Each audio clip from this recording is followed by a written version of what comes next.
Greetings, everyone, and welcome to our annual general meeting of Thermador Group. Guy Vincent loves starting meetings on time. He would have loved this digital era. And so on our phones, we all have the same time on our phones. And we've got a little surprise for you to start with.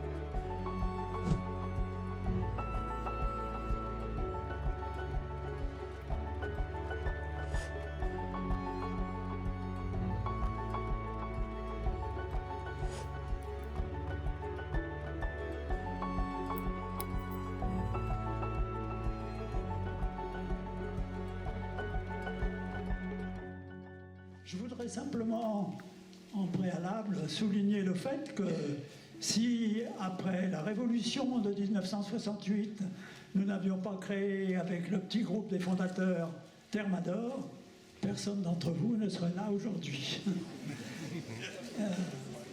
Et je suis content de vous voir, moi, aussi nombreux, je n'en tire aucune gloire, ça me fait chaud au cœur. Je remercie chacun d'entre vous. Je vous souhaite que vous trouviez toujours au sein du groupe Thermador une atmosphère de travail studieuse, chaleureuse, amicale, et que vous-même, chacun et la société Thermador, vous ayez encore de beaux jours devant vous. Merci encore.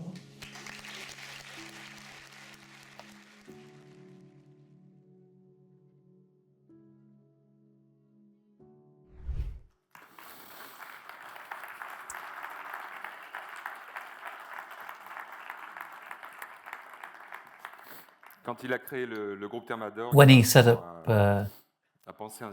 Thermador group, he had a number of values which are still there. And through these values, I feel he's with us and he's with us here this evening. And it's surprising how his words there could have been his words here tonight. So, we're going to get back to more pragmatic things. We're going to look at the makeup of the bureau. Patricia will be with me, is with me as secretary of the bureau. And we're happy to welcome our two main shareholders, Thorsten and Ahns, that you know, who speaks French very well, who will speak to you later with translation, and represents Norman Rentrop with 9% of capital, and there's also Ryan Ujani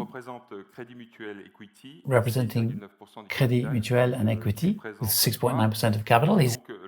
And so the bureau is complete with these two main shareholders from Thermador Group.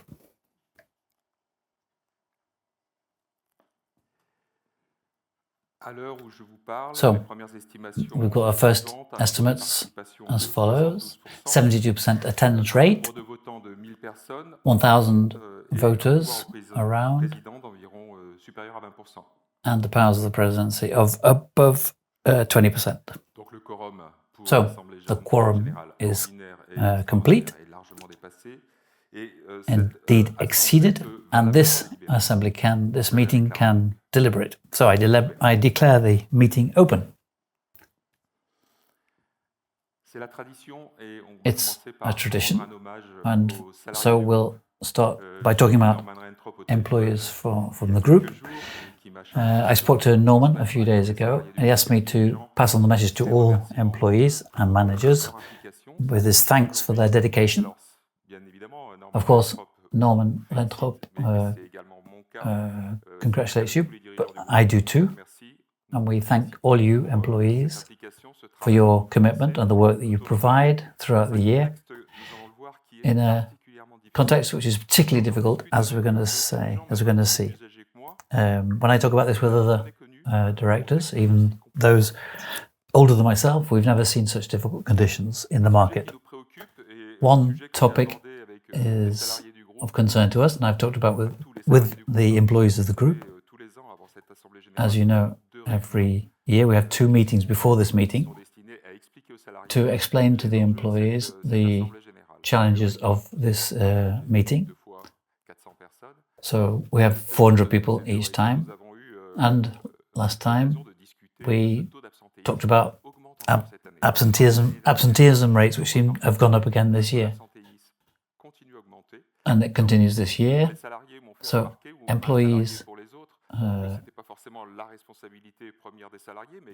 explained to me that it wasn't, and I was in agreement with that, but I think sometimes we have a collective duty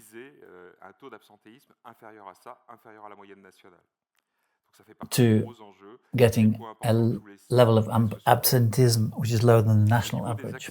In terms of accidents at work, we've increased the number of accidents, 25 accidents last year, but I consider, even though it's low, it's still too high. So effort needs to be made to reduce work-related accidents. Nothing serious happened, no stoppages of more than 200 days for those work-related accidents, but we need to remain vigilant, which is on this subject, which is a very important one. One positive point was on the quality of life at work survey, which takes place every 3 years, and last year we had 77% positive responses to these 50 questions, which is quite a good result. But then again, the subsidiaries have options to work on these topics and improve the quality of life at work. So that's one of the topics that we are following over time, and we're already planning a new survey for 3 years from now, 2027. The milestones. So hang on in there, because if you've read the shareholders letter number 118, you'll see that most of them are negative. First of all, MaPrimeRénov', the government funding mechanism. You know that we enjoyed that for many months, many years in Thermador groupe, in particular Thermador, selling heat pumps and also thermal heating solar systems, and particularly in the post-COVID period. But unfortunately, this has come to an end in 2024, and Thermador suffered a lot. Firstly, because of a big change in the regulations, and also budgetary restrictions, and also a desire on the part of the public authorities to reduce fraud. The consequences were a big drop in turnover for Thermador, but also for Isocell. New housing. Last year, at this time, we were hoping for a turnaround at the beginning of last year. It wasn't the case, and we hope that we've actually got to the bottom of the curve at the end of 2024. We think that we've reached the bottom, but the new housing market has been really badly, with new building starts at a very low level compared to 1993, which was the worst year since 1980, so 45 years.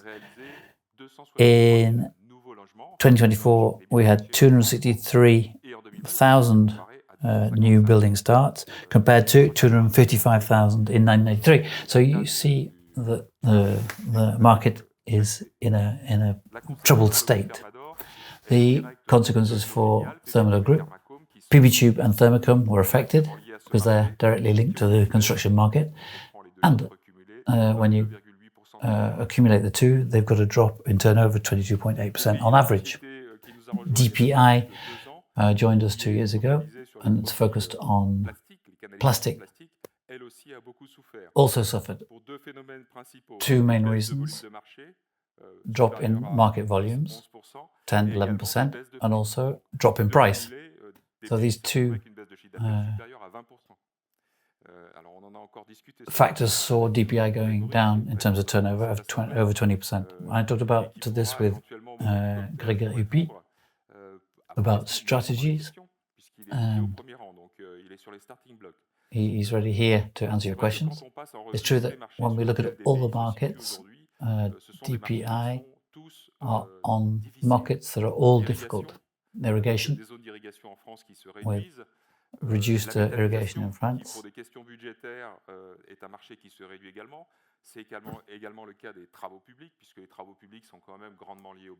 Renovation, public works, but also dry networks, which after a boom period, those markets have declined now.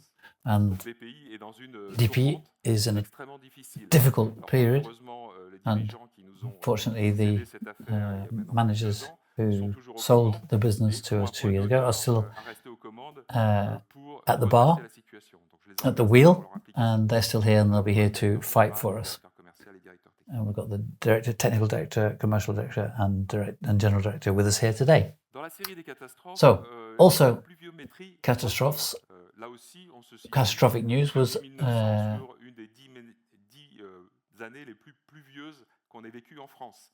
they had the wettest.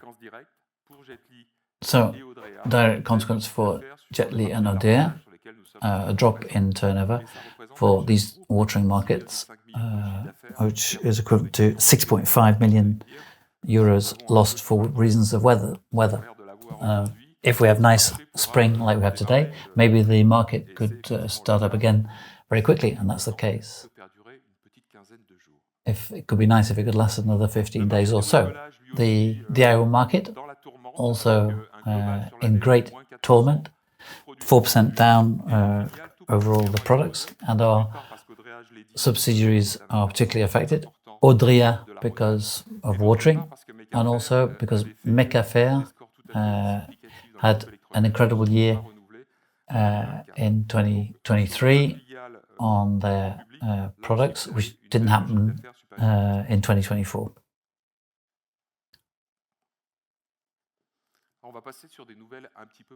So, a little bit more positive news after all this bad news. Alto Metering, we talked about it last year. We were talking with them. One of the managers was here. And since then, the process has gone forward and they've joined us. A company specialized in tele-reading of meters and control of flows and metering. Good integration, good synergy with Sferaco on a growing market. And of course, energy will be more expensive, and it's more important to measure it properly and preserve it. And so Alto Metering has joined Thermador Groupe, and we're grateful for that. Contractor is a business that was purchased by Sodeco, which completes the product ranges of Sodeco. So valves and for aggressive or high pressure products. This is a modest operation because it had reported only 1.4 million euros of turnover, but this reinforces their turnover and gives it a bigger range of products available to its customers. Good integration there too. Projects. C2IE is a company from the region. I think the managers are here in the room. So we've started discussions.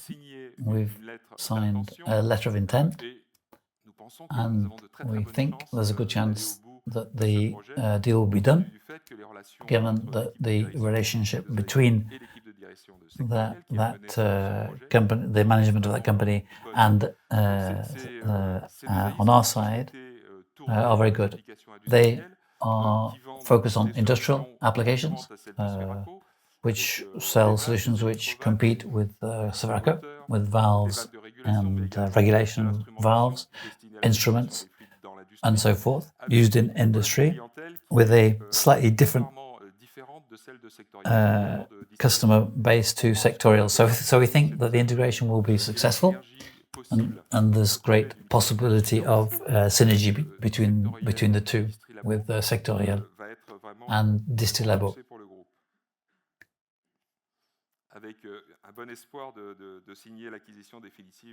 So we're hoping to be able to sign that in a few weeks' time. And then in better projects, we've got an announcement we made concerning a very nice Spanish company, which is a customer of FG Inox. And through this contact initiated by Cédric Gaillot, who's the sales director at FG Inox, and then Leonard Monroe took over the process to convince the company that its future could be bright with Thermador Groupe. And it's really at the heart of the target of the companies we want to acquire, which will allow us to increase our arsenal of products and balance the turnovers.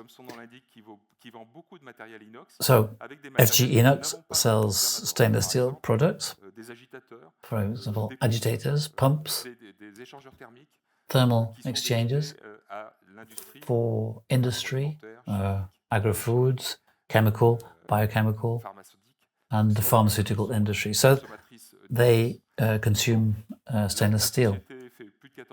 So more than 14 million turnover, 40 people, and a very good feeling with our ability to go to the end of this project. And I'm sure that we will integrate that company and find synergies with FG Inox.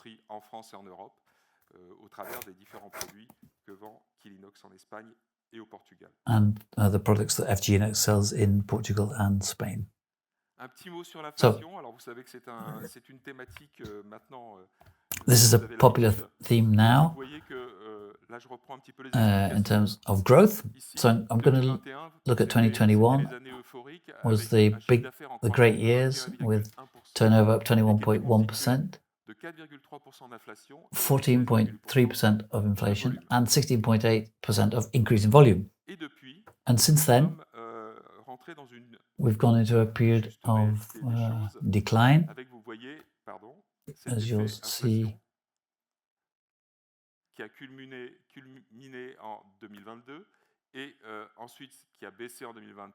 2022, and then down in 2023, and negative in 2024. When we look at all those price increases over 4 years,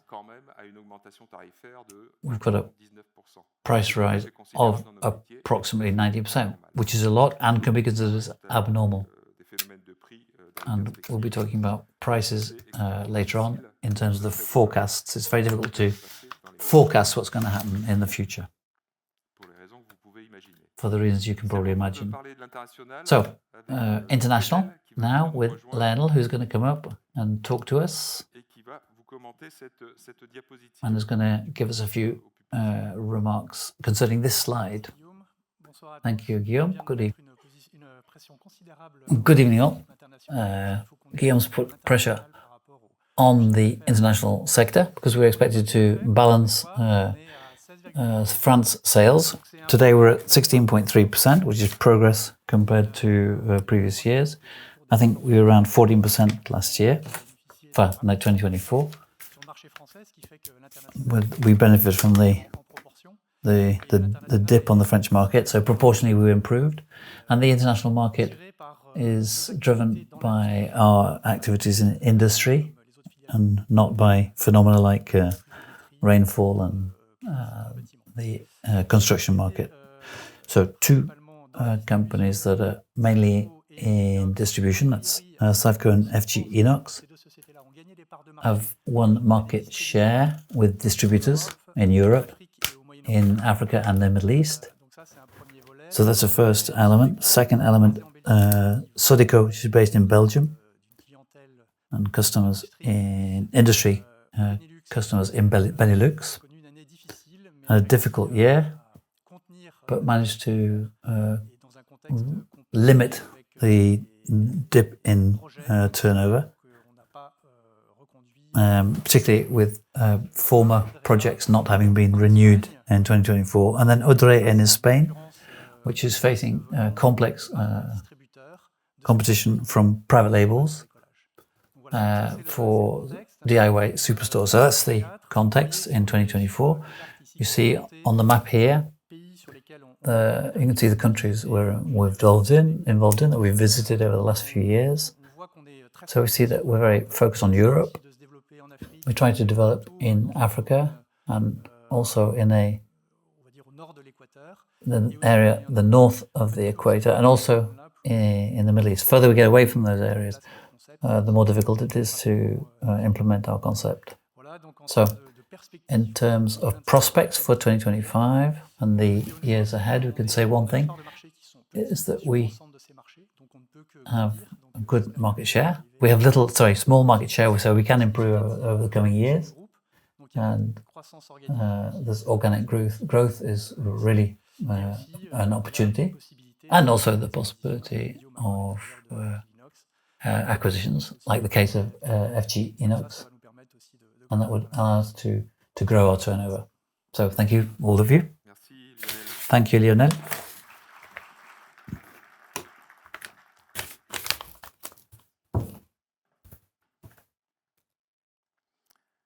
So, all this news brings us to a drop in turnover for retail of 13.6%, and for the pro channel of 13.2%, with an overall to constant scope 13.5%.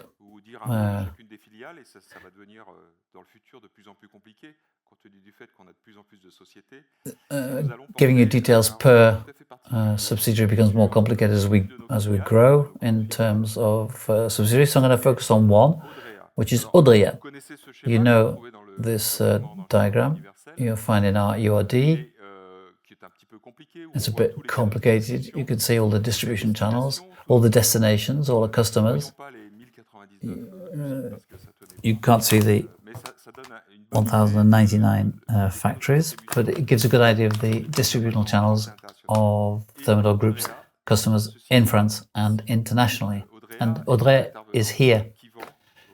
They sell to DIY superstores mostly. And it's something of an adventure because it's the result of a merger of Dipra and Rousseau. And first of all, we're going to look at a film that was made for the general meeting. Tu n'as ni goût, ni couleur, ni arôme. On ne peut pas te définir, on te goûte sans te connaître. Tu n'es pas nécessaire à la vie, tu es la vie.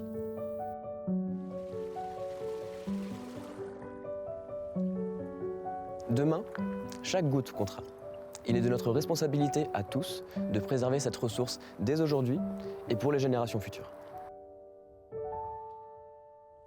Chez Odrea, nous œuvrons tous chaque jour en ce sens, avec conviction et énergie. De grands défis nous attendent et nous sommes convaincus que l'avenir de l'eau est entre nos mains. Et en fait, c'est quoi Odrea ? Odrea est né de la fusion entre Dipra et Édouard Rousseau en 2023.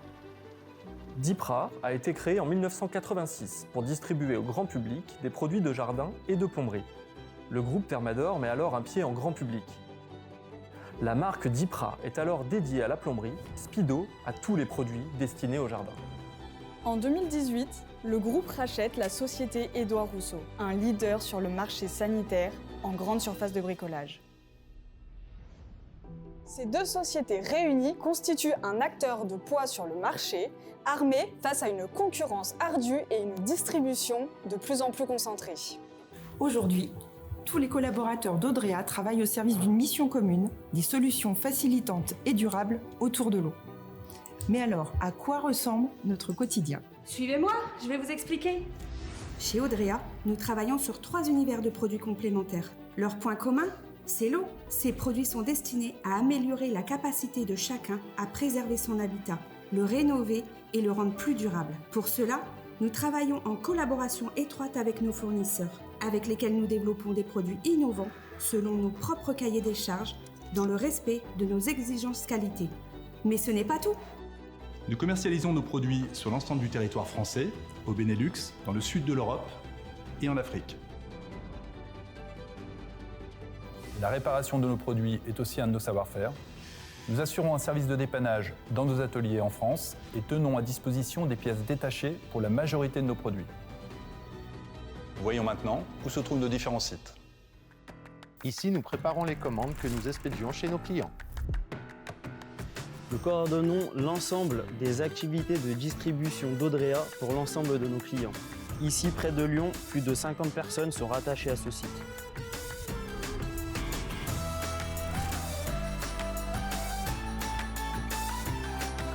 Ici, à Iquigny, nous assemblons de la robinetterie certifiée NF, symbole de notre savoir-faire et de notre exigence qualité.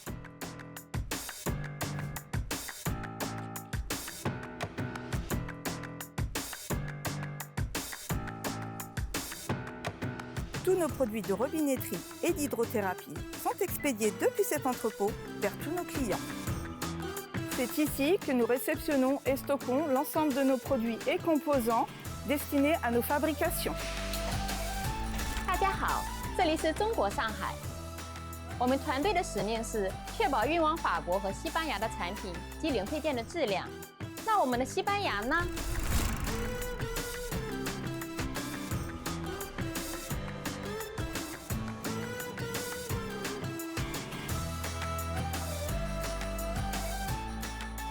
Aquí en España, al sur de Madrid, trabajamos para el mercado ibérico con energía y pasión. Esto es Odrea. ¿Verdad, Laura? Bien sûr, je confirme. Chez Odrea, notre ambition, c'est de développer un projet qui a du sens pour tous. Clients, collaborateurs, fournisseurs, partenaires, le tout en vivant ensemble, au quotidien, avec convivialité.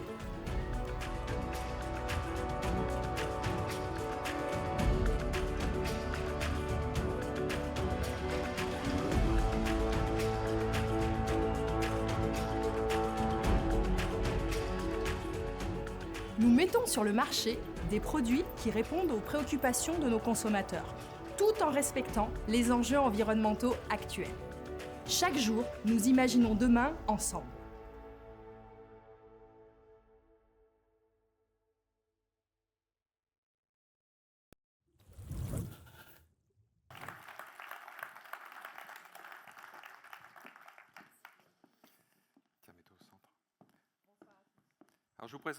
So, this is Laure Empereur, many of you know her, who was recruited after the acquisition of Rousseau to lead this merger between the two companies.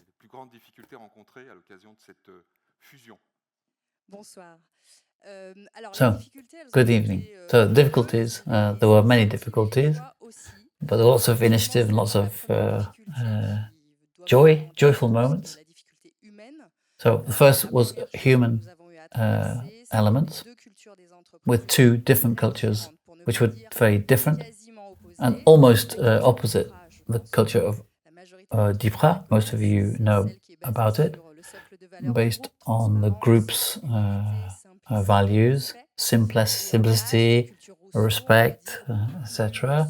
And on the other side, a more opaque, more secret team, much more based on process than on people.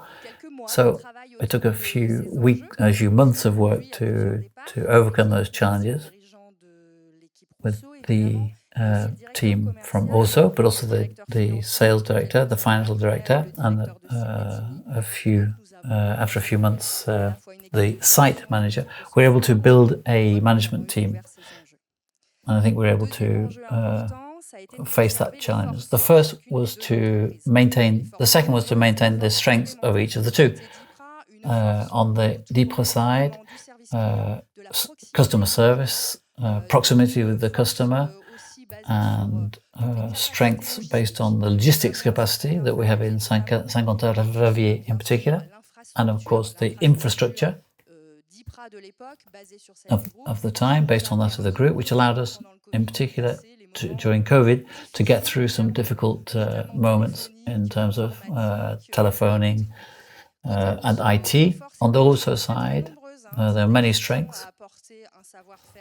They had deep know-how about the assembly of taps, as we saw in the video, but also a quality in terms of the sourcing office in Shanghai, and process, and the structuring of the company around a certain efficiency and effectiveness in the production systems. The last real challenges was to manage a big portfolio of brands. The question was our marketing capacities to touch the customer. We didn't have the ability to address the customer directly, and we had a very broad range of brands. So we had to structure this argument and materialize these brands, make them stronger in order to fight on the market and be strong on the market against our competitors. So it's been a positive result. And what would you say are the key points of satisfaction? I think there's many. You saw it in the film. I hope you saw that our team is really fulfilled. There's a real corporate project which people are committed to collectively around an idea of the company around the subject of sustainability and water, and over time, collectively. So that was a real source of satisfaction. The second was to achieve the objectives as appeared in the press release, to be a major player on the DIY market, recognized by our customers, and getting requests in terms of products and product scope that neither DIPRA nor Rousseau were receiving in the past. And finally, the satisfaction of stabilizing our results, and that will be, of course, important to many of you in this room tonight. And that enables to feed the project in terms of sharing skills, bringing in new talent, and also invest in new distributional channels like e-commerce. Well, congratulations to you, Laure, and to your team on the successes. So, it's only the beginning, as you'll understand. The customers of Odrea are demanding. They're giants of the system compared to Odrea. So there's a relationship which is difficulty. We are able to survive in this environment. And of course, we learn many things new every day. One thing we're clear about is that we don't change our long-term objectives every year. So you'll have seen that in the URD document, which gives elements in terms of long-term projections over a 10-year period, with objectives and strategies over that time, with challenges, of course. There's human challenges, and we're not going to come back to that again. But I insist on the need, even though the employment market is difficult, our objective is always to attract the best talents and to keep them. As you know, we want to maintain that loyalty to Thermador Group. Objective in terms of equal opportunities. And it's the case with Laure and with Marilyn, and I presented you to last year, are getting good indicators in the terms of diversity in the Thermador Group. The executive committee today has 40% of women, which is There's also a legal objective over time. A particular word about disability. A lot of training has been given over the last 2 or 3 years. We have a disability officer, and every year we see the number of people facing disability in the group progressing.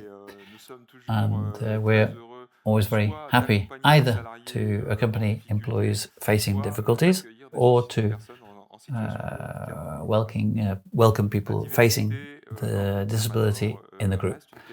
Diversity in the group is a key theme for the group, and we will continue to defend that position in spite of the difficulties on the market. So that's human resources, which are obviously priority challenges for us. Sustainable development, you'll have seen that in the URD through the 19 goals. We want to achieve those objectives by 2030, and we want to be able to start to look forward to 2035 in order to make them more up to date. But it remains the priority, and I'll be talking about the new regulations, which haven't changed our priority objectives. We always wish to prioritize sustainability in the subsidiaries, and we want to benefit from their experience, and we want this year to track and that means looking forward to 5 years and saying that's what our level of carbon emissions will be in 5 years and what it will be in 10 years. And I can tell you it's going to be very difficult. So we're going to adopt this approach with the ADEME, the Environment Agency, which has put together a training component. And that will help us to understand the challenges. Well, so we can continue to work together we work closely with our customers and the customers of our customers through direct communication. Lionel talked about that internationally, and in terms of business, primarily the integration of companies that are joining us.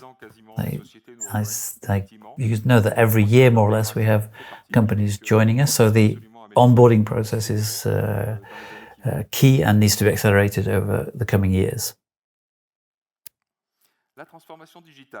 Digital transformation, that's a big topic. It's a question about helping trade, and our IT teams are doing a lot, even though our subsidiaries are looking for improvements in e-commerce. We're looking to work on operational efficiency through the development of tools, working on security, even though we don't make much noise on that topic. But I can tell you we've got a team of experts who are working against cyber attacks. And we're obviously a target because we're listed. And also artificial intelligence that we're going to have to make part of our processes in the different trades of the group through creativity and discipline. And I can tell you that AI is really, for the next 5 years, and maybe even less, is going to change a lot of what we do. Logistics is a key challenge for Thermador Group, both in terms of productivity and efficiency for customer service, but also in terms of safety and quality of life at work for our employees. So it's key for the group. It's supervised, it's monitored. As you heard last year, you heard about FG Inox's automation project. So we're always working to improve processes. 2 themes. So you obviously use the motorway, and so between Lyon and Grenoble, and you saw the Thermador group signpost. we were able to rent a big warehouse right on the edge of that motorway. And we thought that would be a good idea to do some advertising and get a big sign up. We're actually renting it. It doesn't belong to us, but it allows us to stock a large number of products, especially for the Thermador range. 6,000 square meters, 15,000 pallet spots. Also, in terms of logistics, we'll talk to you about Sferaco. Patricia will come to that, to automate order processing at Sferaco, and especially as they are always looking for more products and more customers. And finally, a challenge which remains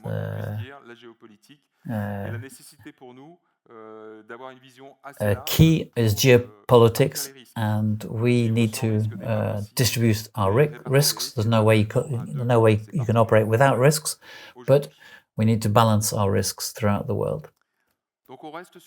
So remain our idea that over the next 10 years to maintain annual average growth above 7%, respecting our teams, the shareholders, the customers, suppliers, and other stakeholders, and the environment. It's very difficult to meet those challenges, of course, but we remain committed to that. And as you see, we had a lot of... we were well ahead of schedule last year. At the end of 24, we were slightly behind compared to our 10-year projection strategy. So that it includes, I should just say that includes external growth. So you know our growth strategies: organic growth, which means gaining market share or increasing prices or market share, international sales, and creation of subsidiaries. We have no short-term project, but it could be something we look to in the future. And of course, external growth. And we're always looking for opportunities. Last year we talked about 3 projects. We managed to conclude 2 of them. We have no other projects in the pipeline for the moment that we can consider as advanced or serious, but we remain vigilant on the market, and we will continue to try to onboard companies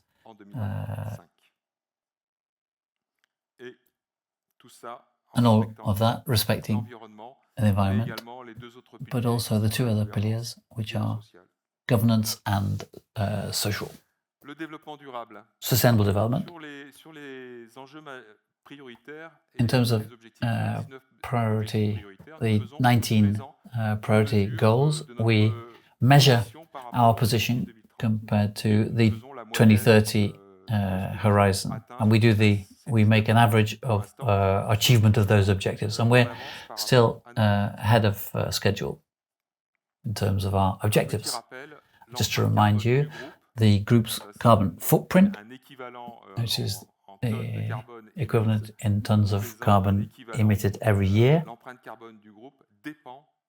it depends primarily on the products we sell, and this is true in the recent past. We asked them, our suppliers, to progress on those subjects. We revised the methods we use to assess our carbon footprint. You'll see that in the URD. You'll see that it's increased a lot. It's not because we've increased in absolute terms, on the contrary, but it's just that the reference set and the calculation method has changed. Without any great surprise, the carbon emissions have decreased with turnover.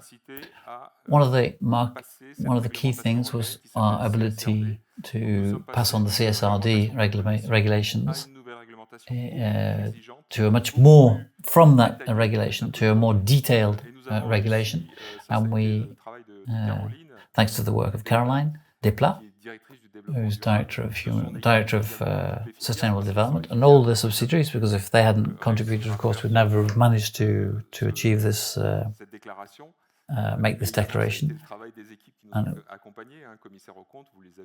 of course, the auditors also were involved, but we were able to get through that. And the key thing to remember is that this new European regulation does not change our previous approach, because the indicators we chose were good indicators, and we didn't discover anything completely new that we hadn't planned for previously. So, reporting and all the work on sustainable development in the group, it represents 830,000 euros per year. And a question of equal opportunities, 33% of women on the executive committee and the extended executive committee. So we're not up to 30%, 40% yet, but I think it's going to be difficult to achieve that quickly, because unfortunately every time we acquire something, it's often a man who's in charge of the company that we bought. So for the moment, we never bought a company who had a woman at the head of it.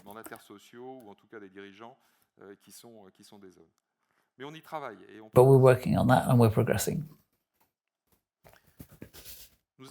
So we wanted to look ahead, 10 years ahead, on the group's governance. I'll be 60 this year, personally, and I intend, if my mandate is renewed, I intend to continue my career until the age of 67 years of age, but that will be quickly upon us, and we want to organize what comes next. On the one hand, there'll be me who'll be leaving, a lot of directors who'll be leaving who are similar age to myself. So it's important that we look ahead and know what we're going to do. As we showed you earlier on, we want to continue to grow, buy companies.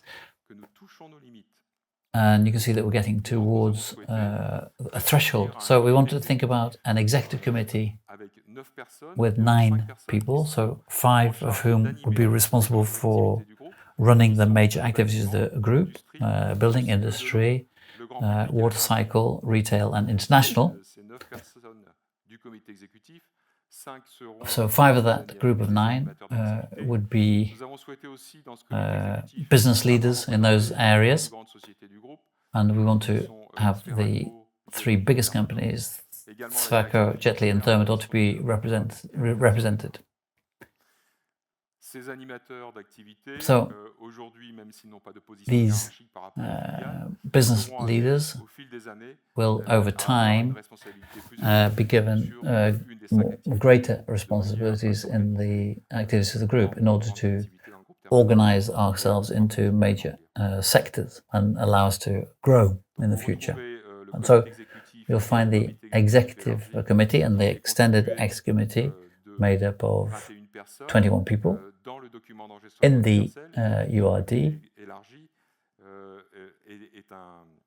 an extended format is a group made up of all the executives. You know the succession plan. It's a plan that we renew every 4 years. In Thermador Group, we've always got somebody who's able to replace the CEO in case of difficulty or death. Today, it's Lionel who's responsible, who has that responsibility of replacing me if I have an accident.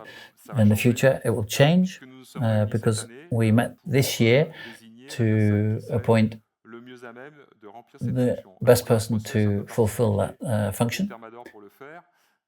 We have a special process because all the executive managers come together in what we call a conclave. So it takes a certain time, and we vote until a majority comes out in favor of the director who can replace me quickly.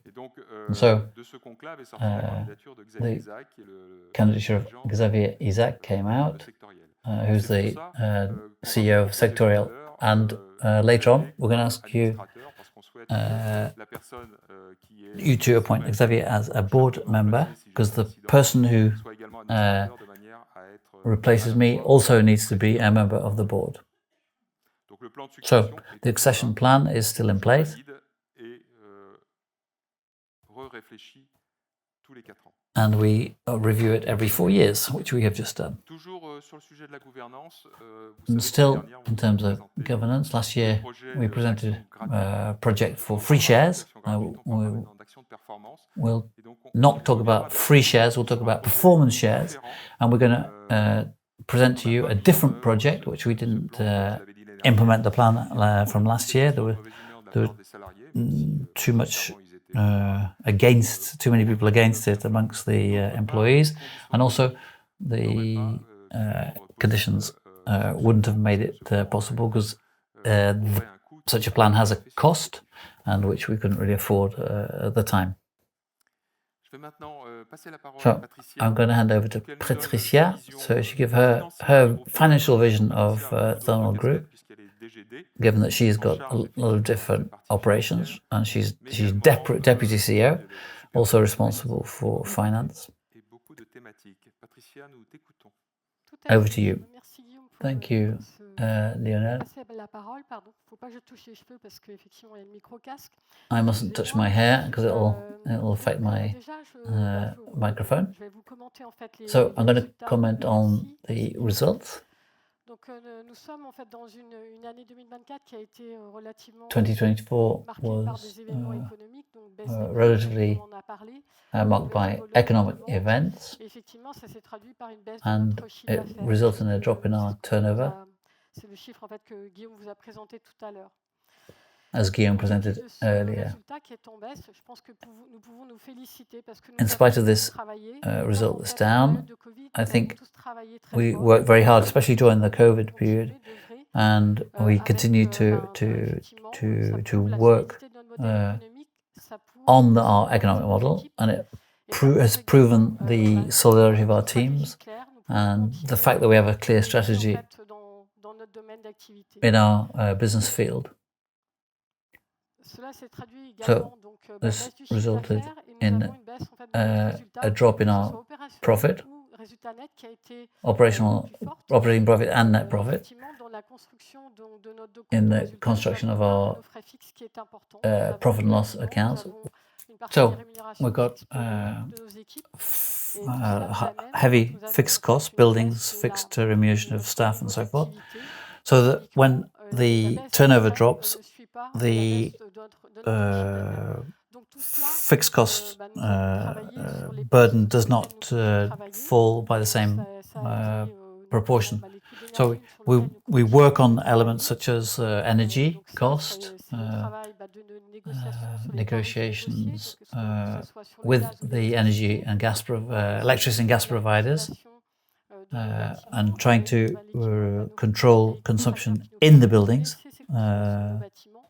through photovoltaic panels and energy sobriety plans. And they're all working for a better application of that energy sobriety plan.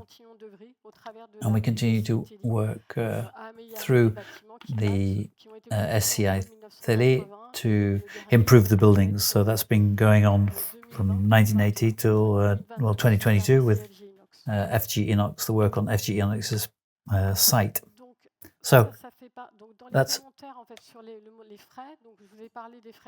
we've got these fixed costs, and we in this fixed costs, the fixed earnings of our staff, an average increase in salaries in 2024 3.26%, an increase in headcount of around 2%.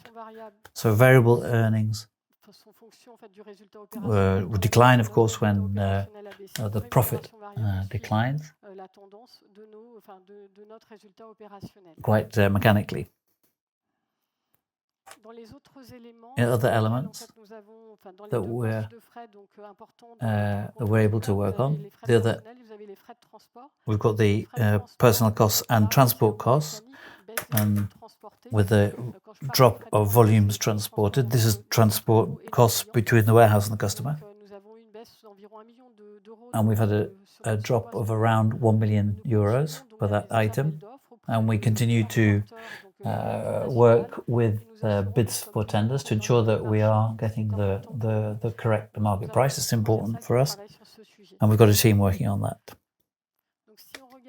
So if we look at the financial result, we don't often look at financial result, but this what has allowed us to have a slightly less, a lesser decline in our net profit compared to the operating profit.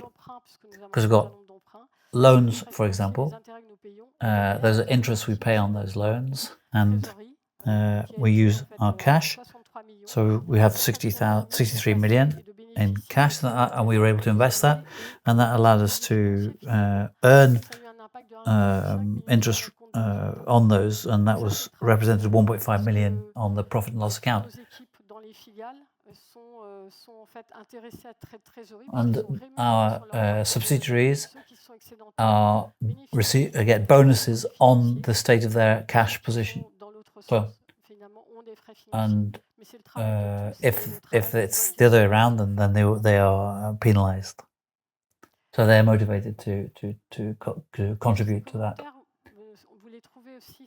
So these are key indicators for the group.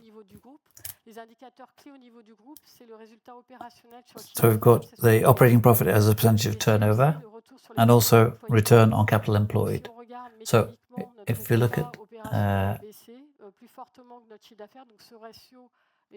the ratio for the return on the operating profit as a percentage of the group is 11.9%.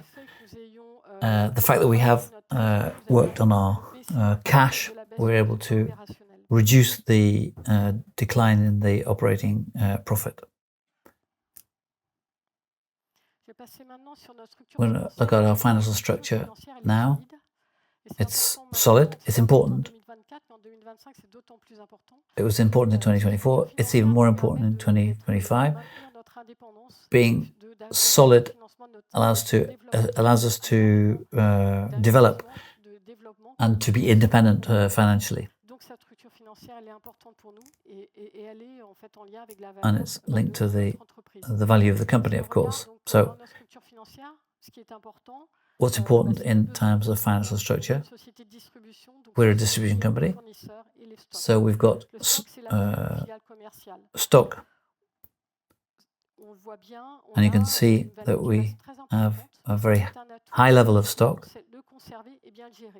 but we need to keep that and manage it properly. It's down a bit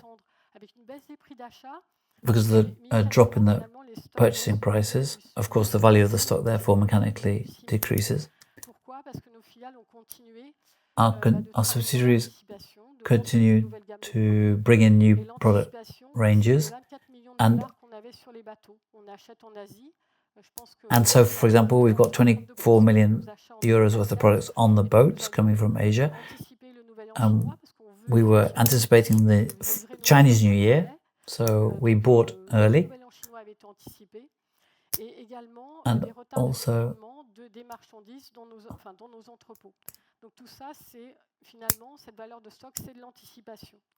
and so that explains why part of this, the value of our stock levels, is anticipation and planning.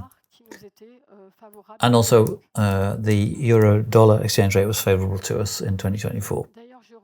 Also, I'd like to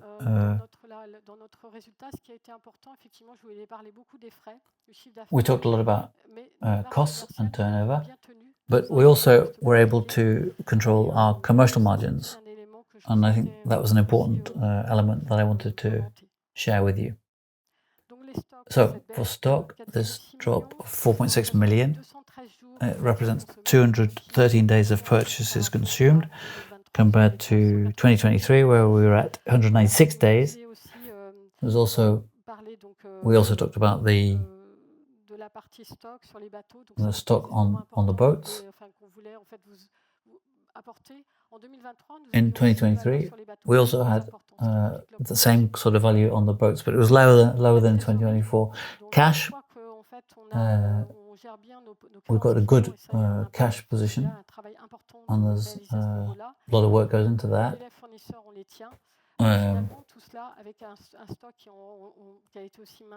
With our stock under control, this cash position is a record level at 63.3 million euros.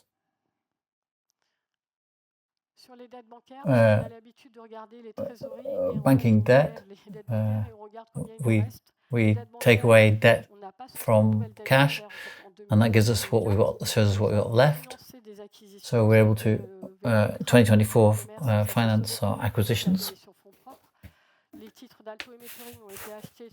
Alto Metering was bought from equity, and we also had a new building in 2024, which was financed by the property company SCI Teli.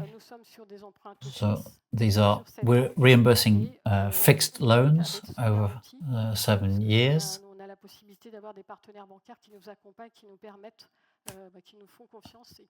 And we're lucky to have banks that trust us and allow us the best possible conditions.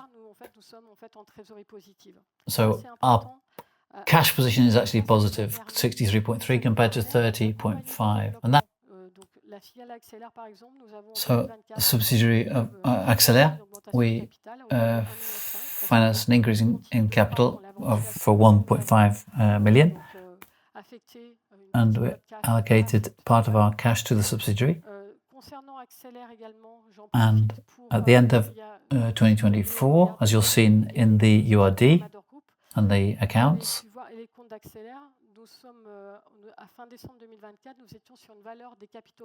there was an equity value of 740,000 euros.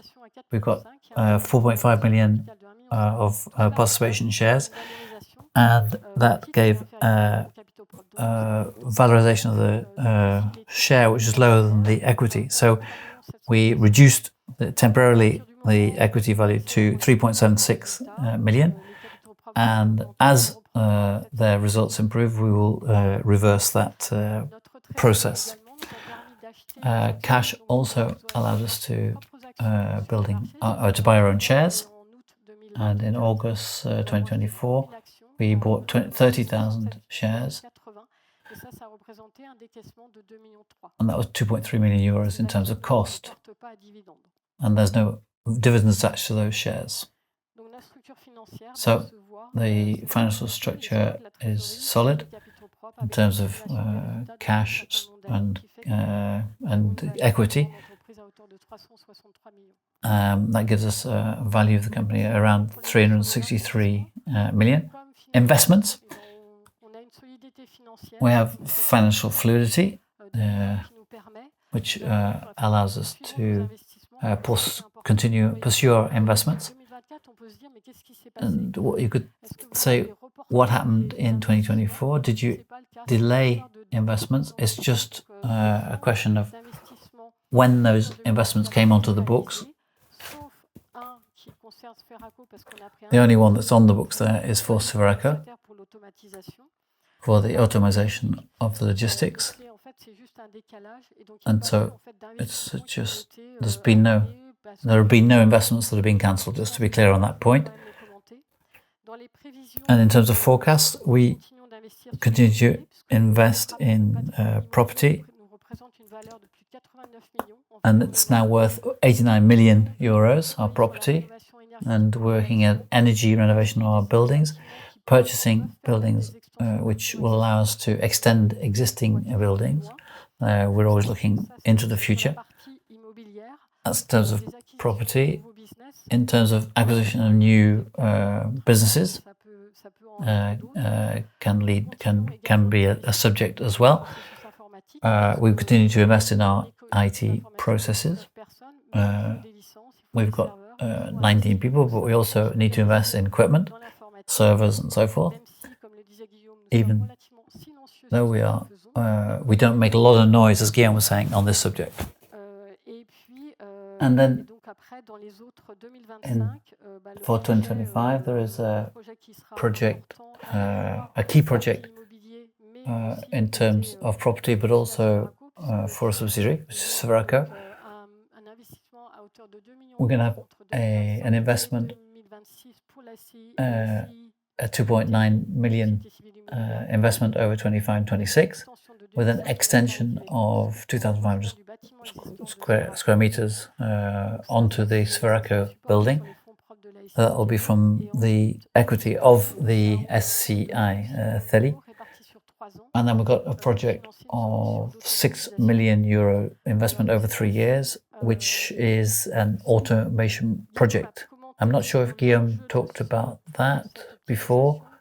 No, you go ahead, Patricia. You can talk about it. So the important thing, it's a structuring project. It allows Sferaco to accompany its growth through to 2023, maintain a team of 30 people in the warehouse. Without automation, it would have gone up to 48 people. So we're looking to automate their logistics activities in Sferaco. So to conclude, we've got financial solidity, we've got the confidence of our shareholders.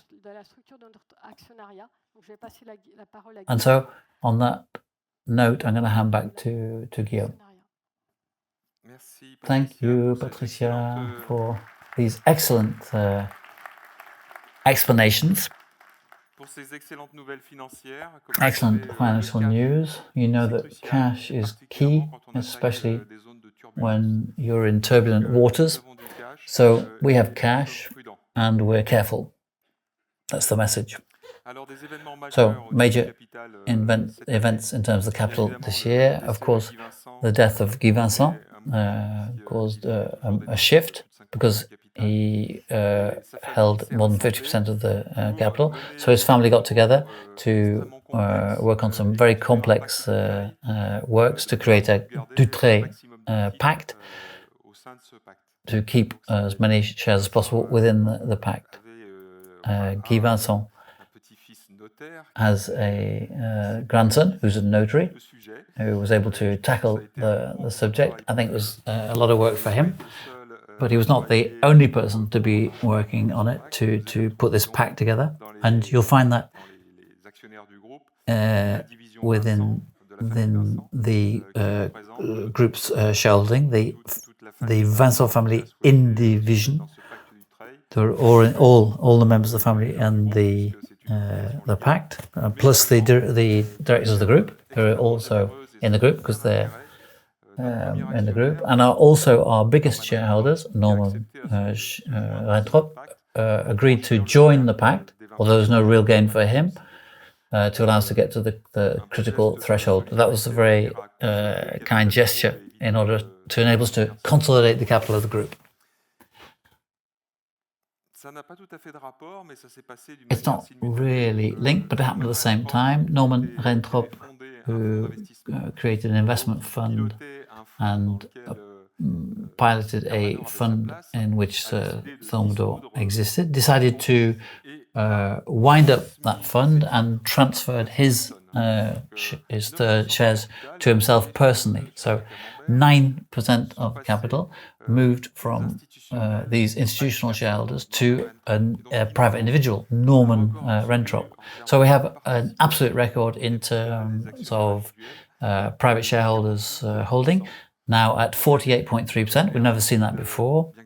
Air Liquide is a long way behind us in that respect. I love that company, but as you know, we're really ahead of them.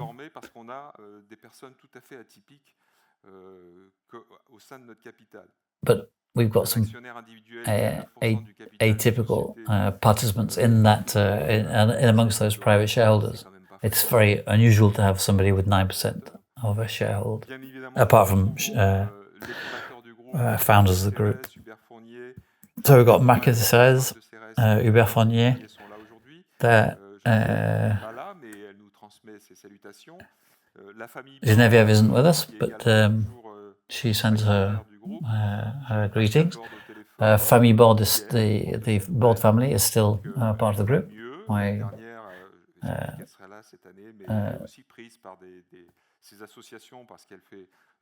Madame Board does a lot of work with associations, so she does a lot of work to help children, sick children, so she's not with us again today. But she had a difficult time herself, but she's better. And I send her. I take this opportunity to wish her well. We're glad to have you in our group. And finally, the Vincent family in division, which is represented today by Agnes Jana, who's with us today, one of Guy Vincent's grandchildren.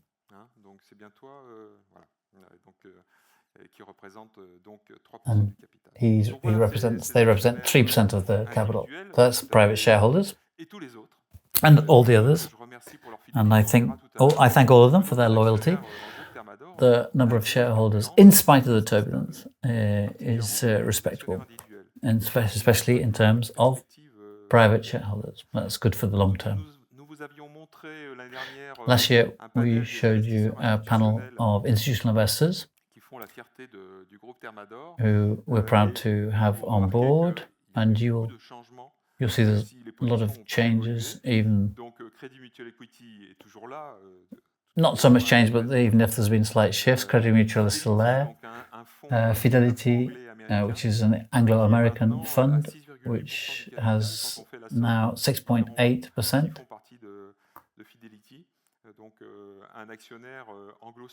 So an Anglo-Saxon shareholder believes in us and has indeed bought again more shares in us recently, so that's a good sign.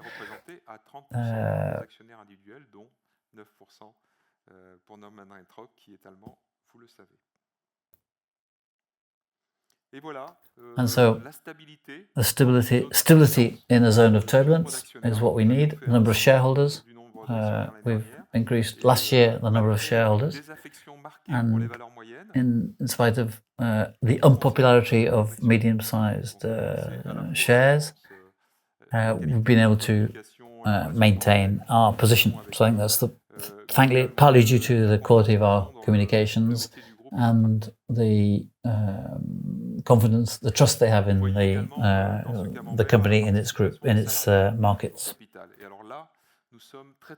So we're beyond. We want to take employee shareholders to 8.5% of the capital by 2030. And as you see today, we're at 6.6%, whereas the tendency is downwards. In that 6.6, we've got those three groups: 0.6% of employees, 3.5% who hold shares through the mutual fund, the FCC Thermador, and 2.5% of retired. But that figure continues to decline, so we need to work on that and encourage more employee share ownership. Okay, in terms of trading, this is more interesting for the institutional investors because they buy in large numbers. So the number of shares sold is important for them. I think it's a good performance from the group, whilst the average what they call medium-range shares have had a tricky time in 2024. We did okay. With you can see there's the share price on the stock exchange. It looks a bit up and down, but you know that the dividend in absolute terms has never dropped since the company was floated on the stock exchange. Every year I show you this curve, which is in real time on our website, where you see the performance of the share with dividends reinvested over the period, and this compares to 7.7 on the CAC 40 and 4.5 on the CAC M&S. So we are at 9.4% over that 10-year period. So we outperform the CAC 40 and the CAC M&S over that 10-year period. So, prospects outlook. Even though this exercise is very difficult given the current context, in terms of new housing, as I was saying earlier, I think we're out of this morose period where the line just keeps going down and down. And at the beginning of the year, you see a slight uptick in the number of projects started. We're not above 300,000 new starts, new house starts, but we see there's a slight upturn. On the other hand, the green line, which is the planning permission granted, you see that still hasn't started going again. So we're hoping that's going to help Thermacome and PV Tube at the beginning of 2026 probably. So not much to say about MaPrimeRénov' compared to what we said before. The budgets in 2025 have been reduced compared to 2024 by 1/3, from just over 3 billion to just over 2 billion. So there's a lot of money, of course. There's a lot of players involved on the market, and even if the regulations become stabilized, we can't expect a miracle because, of course, the absolute value of the funds available have been reduced. So, some information about our main customers. So, Coedis is all the heating, air conditioning, and piping distributors. And over the first two months of the year, this negative tendency is clear. You can't imagine that there will be a recovery in the coming months because that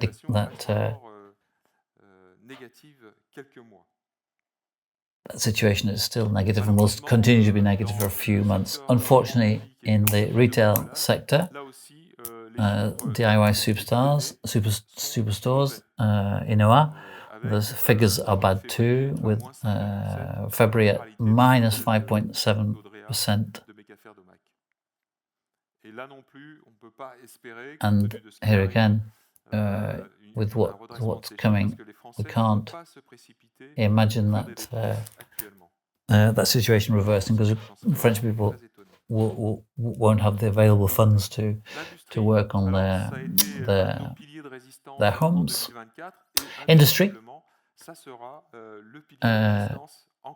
resistance in 2024, and it looks like that will continue in 2025. This is a index we like to follow, the PMI index, which represents the manufacturing industry in Europe and in France. So in France, on the left, when the line goes above the 50 line, that means the sector is in growth. Previously it was very low, as you can see, and now we're moving slowly towards that 50 line, which would suggest a growth situation. And there's a clear recovery in France, and exactly the same phenomenon in Europe. And of course, that can be favorable to all companies in the group. It represents 25% of a third of Thermador's business, all of those who work in industry. The water cycle. Now, I draw your attention. You might read something in Le Monde, which appeared, I'll just find the date, on the 11th of February 25. It was an interesting article suggests that the price of the water continues to increase in France, and it will probably accelerate. Firstly, because the price of processing water or water treatment is increasing.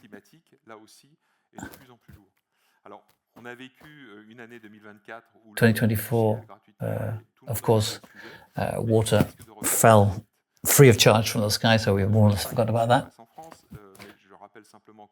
But I'd remind you that water is a key challenge for Europe and for France, and that we've got a lot of equipment for sale in that market in terms of water protection and the water networks. International, although I think Lionel has already given us enough information about that. Prices, when the investors ask what's the price impact going to be next year, I tend to say that I think it's going to be 0%.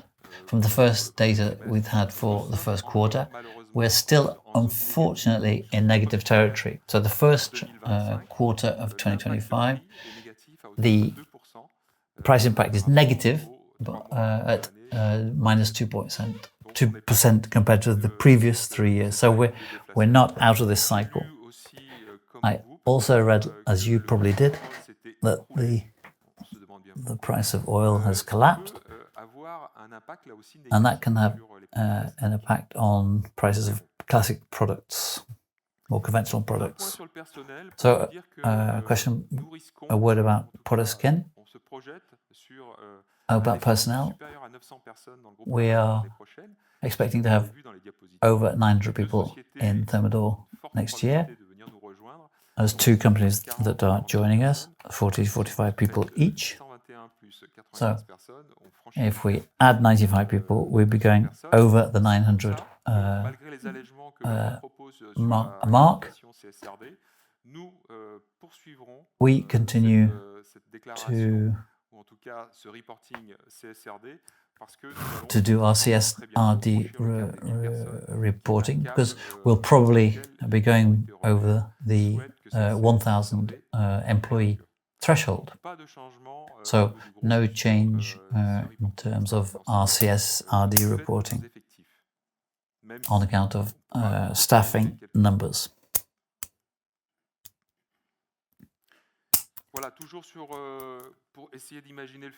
So, looking to the future, it's important to think about the past. You see that since... So, over a period of 7 quarters, we're negative in terms of organic growth. And although Q4 was pretty bad in 2024, there's a kind of a bit of a trend, improvement trend, still negative.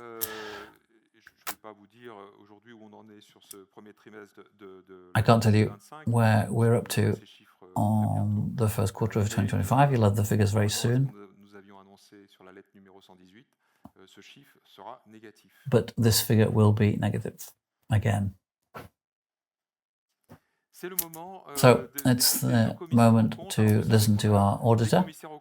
We have auditors who are responsible for extra financial aspects.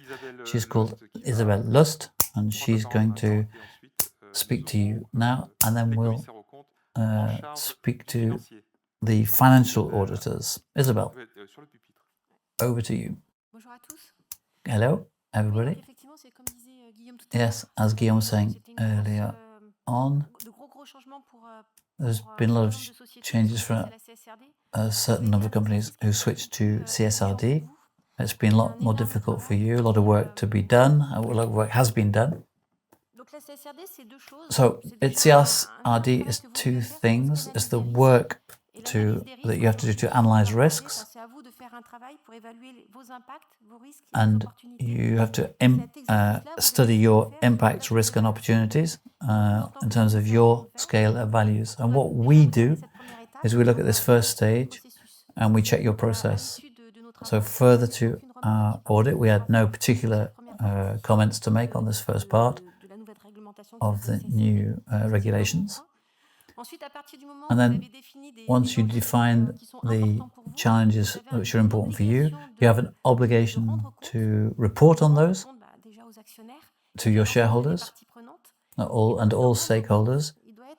And reporting is very standardized. We ask you for more complex information. You have indicators which you formerly chose indicators, now that's standardized. So for this second part, in the same way we had no non-conformities to report, we just made one observation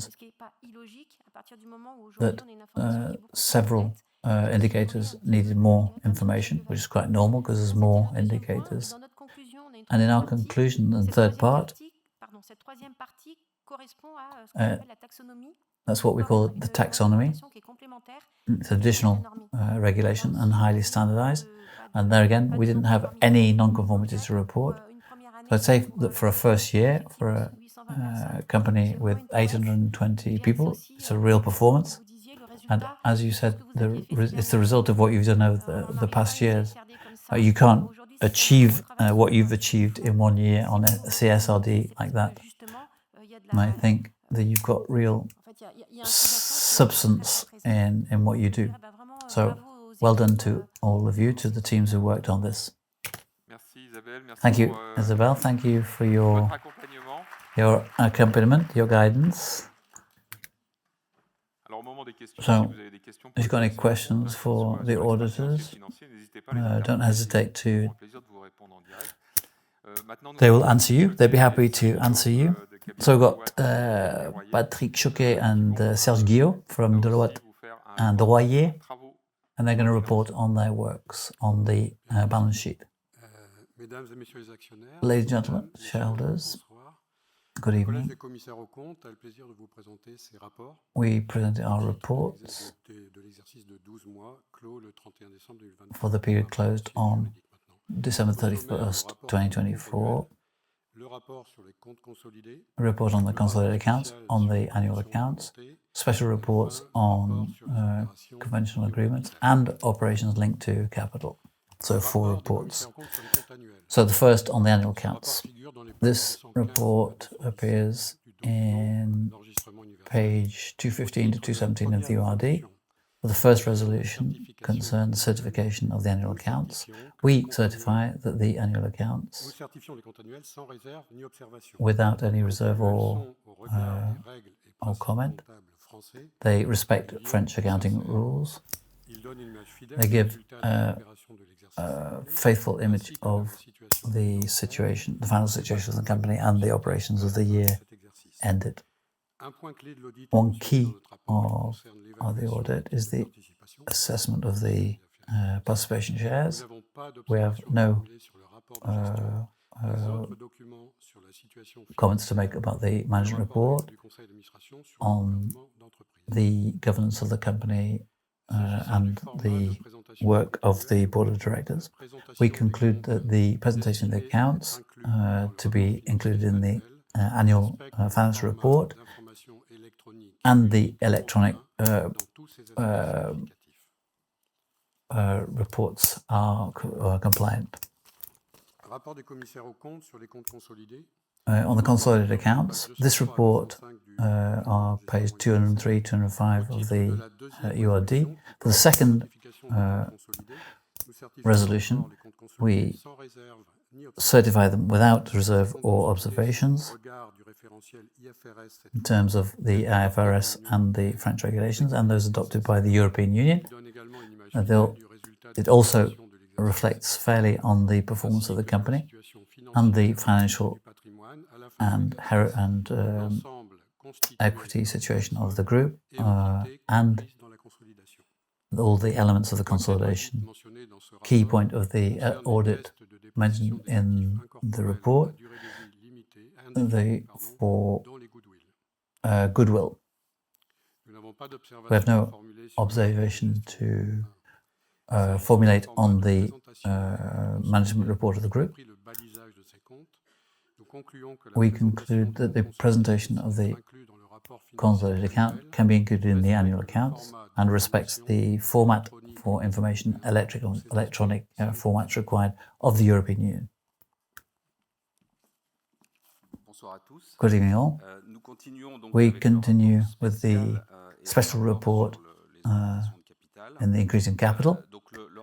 So the special report, first of all, on the regulated conventions. It's the 18th resolution that you'll be voting for, which maintain an absence of new conventions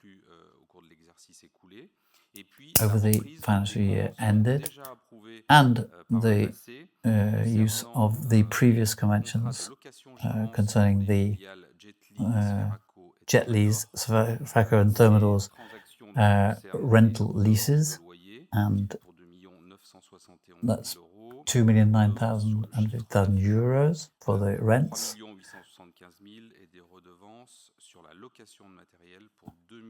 and 2,000 euros of rental of equipment in the three historic subsidiaries of the group. The second convention, historically approved, concerned end of career indemnity paid to directors of the group, and that remains in place. I finish with the report on the operations on the capital that we talked about earlier, a project to authorize the allocation of performance shares,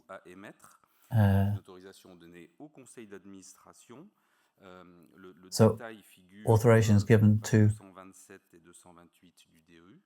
that's on pages 2017, 2016, 2016 of the URD, approved or not, concerns the allocation of these shares to employees. The 21st resolution concerns the allocation of those shares to corporate executives, and it requires the board to respond within 38 months, and it can represent 0.6% of the capital for employees and 0.06% of the capital for the corporate executives. All the conditions for this report and the resolutions presented in the URD represent the report of the chairman, and we have carried out our work, and we have no observations to make on the preparation of the management report of the board of directors. Thank you, gentlemen, for your work. You know that they're much better placed than me to know it, but auditors are subject to an authority which is the police of auditors. It's called the HAA.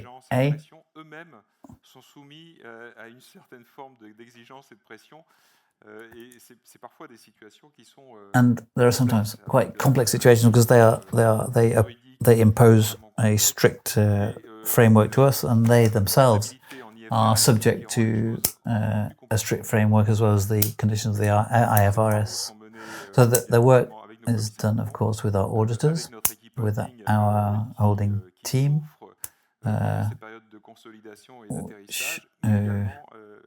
which have to work very hard, of course, during those periods of consolidation, and all the subsidiaries who produce all these figures to the holding. So congratulations to all of them. Now we're going to move on to the resolutions. So first to your questions. If I don't like to ask questions, I'll really be in trouble. So priority is to our biggest shareholder, who's not here physically, but we wanted to put his photo up, Roman Ventrop. He had a quite serious operation recently too, so he's convalescing. So he's represented by Thorsten Ahns, we've known for a few years, and who speaks quite superb French. So over to him. So I'm Thorsten Ahns, and I'm representing Norman Rentrop, that I do every year. When you said until 2024 was indirect shareholders via his TGV company, Today, Mr. Rentrop is a direct shareholder. Therefore, his name is much easier to remember. So last annual general meeting, you announced a difficult year, and we now know that it was even worse than we expected. And so you made the choice not to reduce your staff, and congratulations to that. And it's important not to put the company at risk with short-term decisions which affect the long term. As you say, keeping up the headcount is a real challenge. We really have to work hard to do it and focus more and more on how you can differentiate your company over the long term. And it's your perseverance, your proximity with your customers, and your strength of innovation and the success of your recent acquisitions and those to come. A word about resolution today.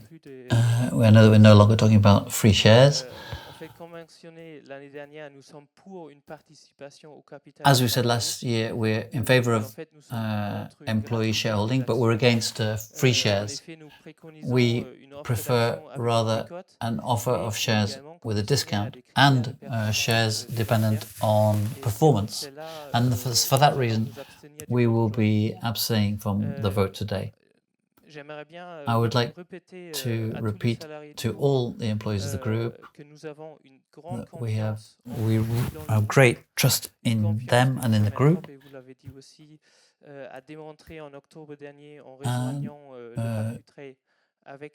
And that was proven last year in October with Guy Vincent's founder joining the pact, the Odrea Pact. And for us, we're really convinced that Thermador will be stronger on account of this situation. To finish, I want to congratulate and thank the auditors for their work. Thank you very much.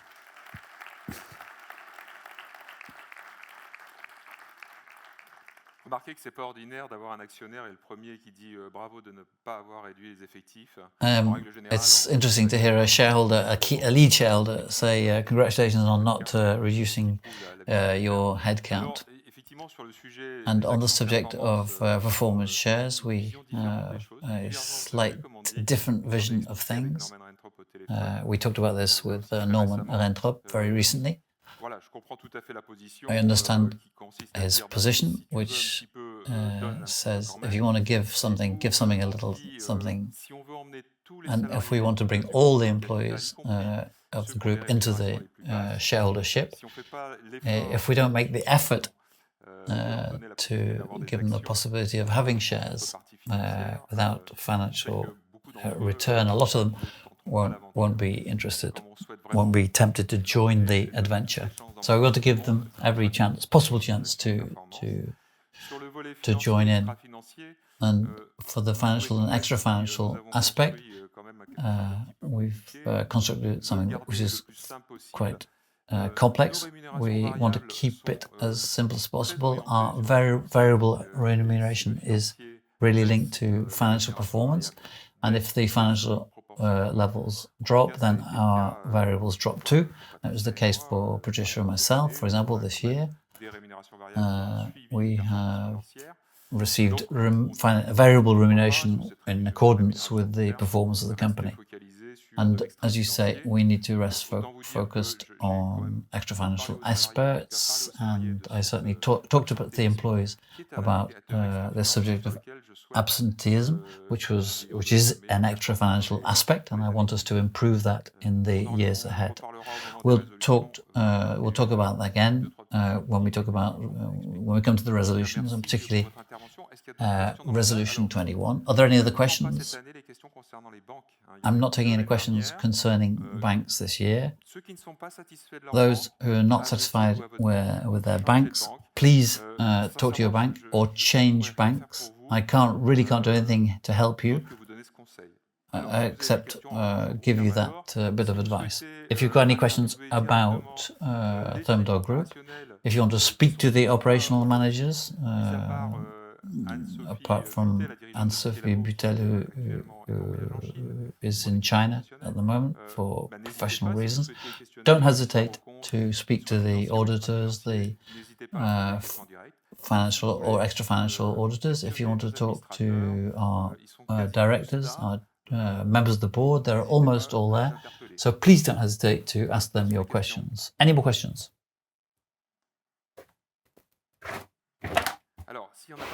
So, if there are none in the room, are there any questions? A shareholder, a loyal shareholder here? No more than 3 questions, okay? I promise. Mais je voulais, Alain Balesdan, actionnaire individuel, représentant de la PAI, representative of the PAI. Je voulais quand même m'associer à l'hommage que vous avez rendu à I wanted to join you in your tribute to Guy Vincent. Dans votre hommage, il vous a fait rentrer comme salarié. Moi, il m'a fait rentrer comme actionnaire. He brought you in as an employee, and he brought me in as a shareholder. And of all the company, and all the companies and all the directors that I've met, he really marked me. So thank you for that tribute. I would also encourage you, as you said, not to reduce the amount of the dividends. More and more companies are doing that as an argument for bringing in new shares. It's very complicated to talk about forecasts because of the current environment. Acquisitions, you talked about them.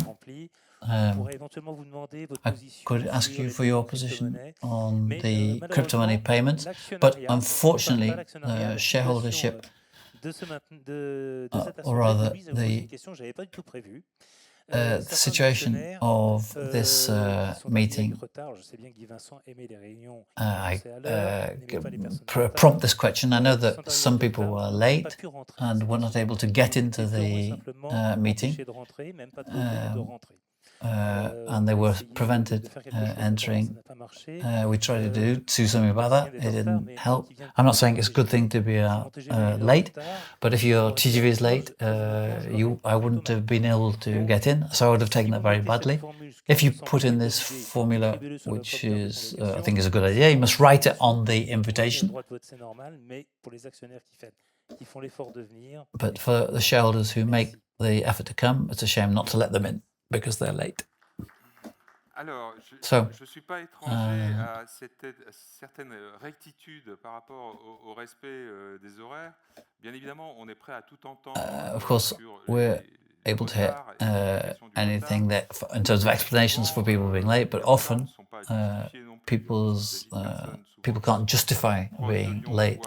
Some people who live near Lyon who arrive just at the key moment for 2 hours of meeting and turn up just late and just are there really basically to enjoy the drinks and the buffet at the end. We have to be strict because a general assembly, an annual general meeting is a serious matter. And I'm sure I agree that if the hostess on the door can be indulgent to a certain extent, well, I think those who came from Paris, they will be allowed to come in.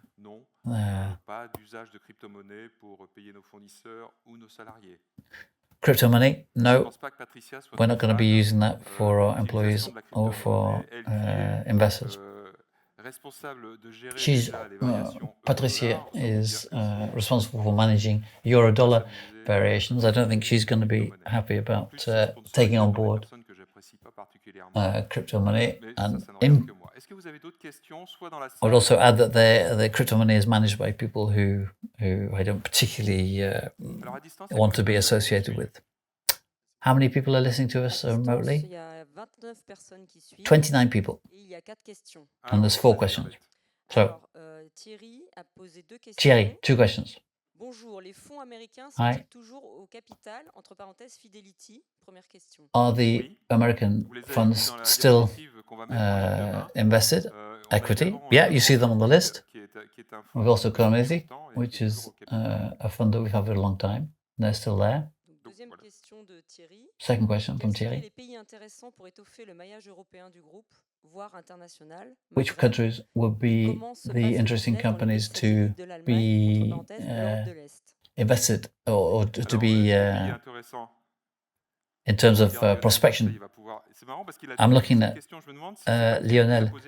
I'm not sure if Lionel didn't, Thierry didn't ask this very same question last year. So the countries of the east of Europe, countries that where we'd like to be more active. Of course, we sell in all European countries. Alors, je ne sais pas si on fait allusion à des acquisitions potentielles dans ces pays-là, mais pourquoi pas. Mais en tout cas, on est vraiment présent dans tous les pays européens. Au Maghreb aussi. We are present in all European countries, in the North African countries too, Morocco. Voilà, donc on y est aussi depuis plusieurs années. Morocco, Algeria, FG Inox and Cypco have been present in those countries. What about Germany, Poland? If it's possible to find companies with similar models, business models to Sodeco, would that be appropriate? I'm saying that I don't want to offend other countries. Thierry, has anyone got any other questions? So, Charles, now, how do you explain these consecutive 7 consecutive quarters of negative organic growth? So we explained it in 2024. For the 3 in 2023, there was a change, a post-COVID change in trend. After COVID, it was very, very buoyant, and then we got a relative collapse in the energy renovation market in particular, that we saw a decline, as in is the case with the DIY superstores.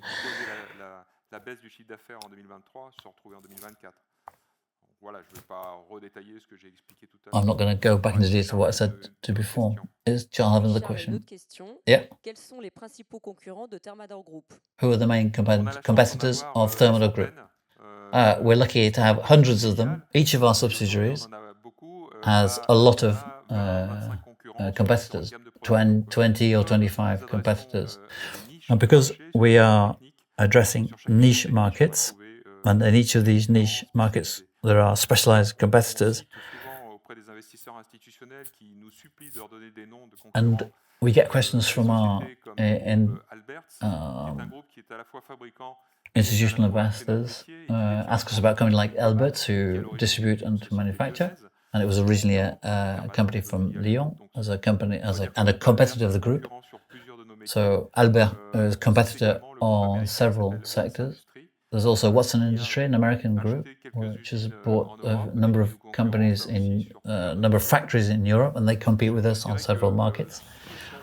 I would say that they are the major competitors, and you could also mention the major manufacturers of pumps, who are competitors for Jetly and Thermador. Have you any other questions? Charles, again, how do you differentiate yourselves from the competition? I think the quality of our teams, their competence, our service, the quality of our stock, and also our ability to deliver our customers very quickly. I would say those are the competitive advantages we have, and you'll find them in the first chapter of our universal registration document. If you read the document, 230 pages, do read the first chapter. A lot of information is in there. And if you really go for it, then you can find details in other chapters. Okay, so thank you for those questions. As you know, we've got a number of resolutions.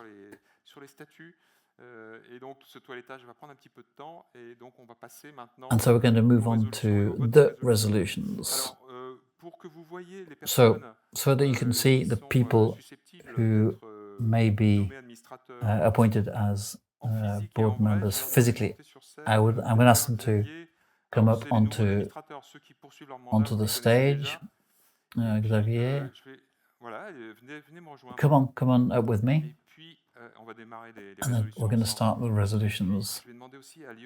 I'll ask Lionel Monroe to come up because I've got something to say a word to him as he's coming to the end of his mandate. So, are we ready in the technical department to get started? So we've got the results, a decline in the attendance rate, 75.85%, very good level, but slightly down on 2024. Number of voting people is down to 1,110. So we need to remotivate our shareholders. I think we need to communicate with them more just to ensure we get that figure up again. So, what have we chosen as a mystery question? Has everybody got their box? Are you ready?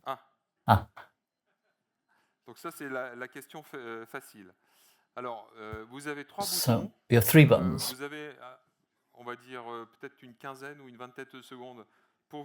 15 to 20 seconds to vote, and you can vote for or against or abstain. Are we ready for the test? And here we have a test question.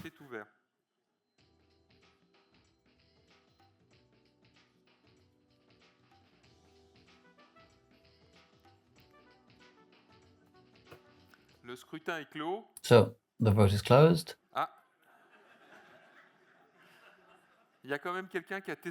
Somebody tested the red button, and obviously it works. It works. So are all the boxes working? That's the question. We want, obviously, the democratic principles to be respected completely. Okay, thank you. It's all good in the technical room. Very quickly, I'm going to explain the process.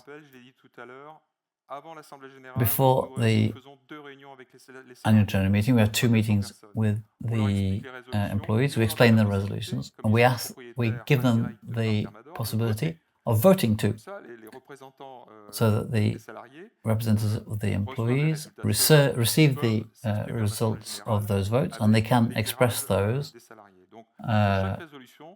and reflect the wishes of the employees during this AGM. So I'll total up the votes of the employees in terms of against and abstention. I won't be detailing the 2 things. First resolution, approval of the annual accounts for the year ended December the 1st, 2024. The vote is open. The vote is closed. So adopted 99.99%. The employees against or abstained at 10%. Approval of the consolidated accounts for the financial year ended December 31st, 2024. The vote is open.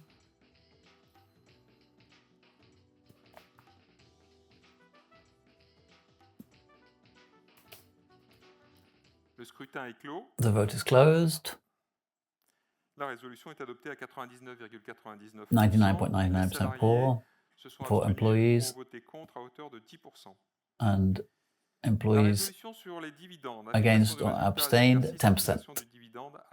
Resolution 3, allocation of results for the financial year and fixing the dividend at €2.08.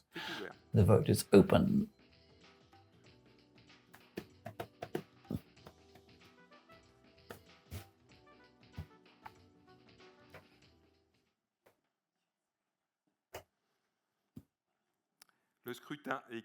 The vote is closed. 99.674 employees voted against or abstained, 21.2%.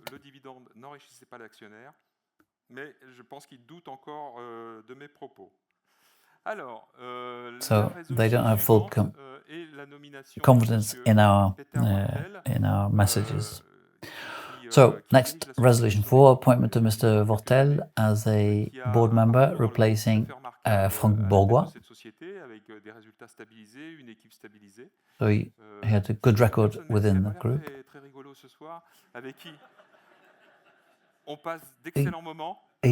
He looks very serious here, but he's got some very funny things to say, especially in terms of Belgian jokes.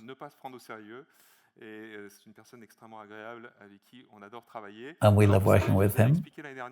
As I explained last year, there was a switch between Peter and Xavier, so we had two operational managers present on the board, but just have one chair so that the majority can be given to the independents.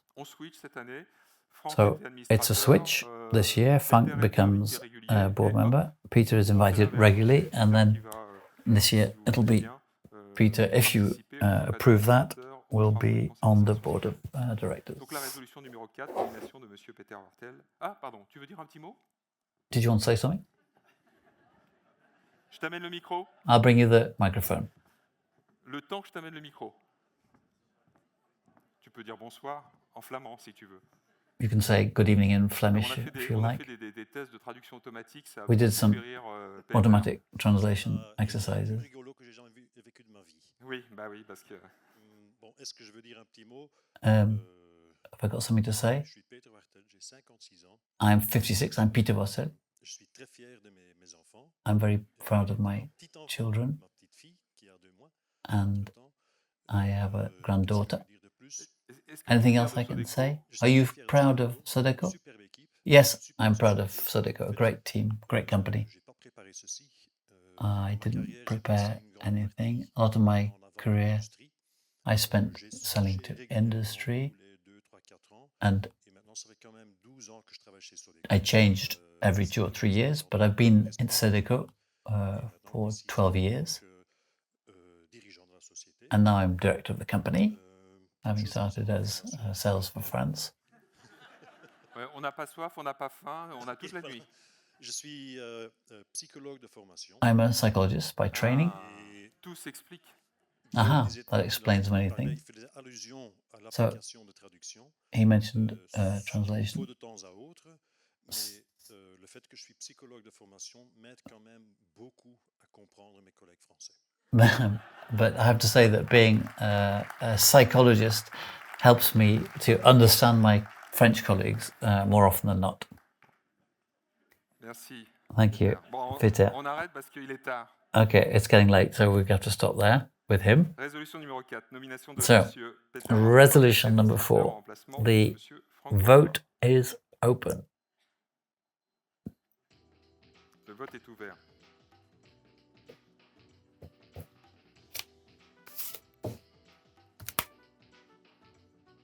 Le scrutin est clos.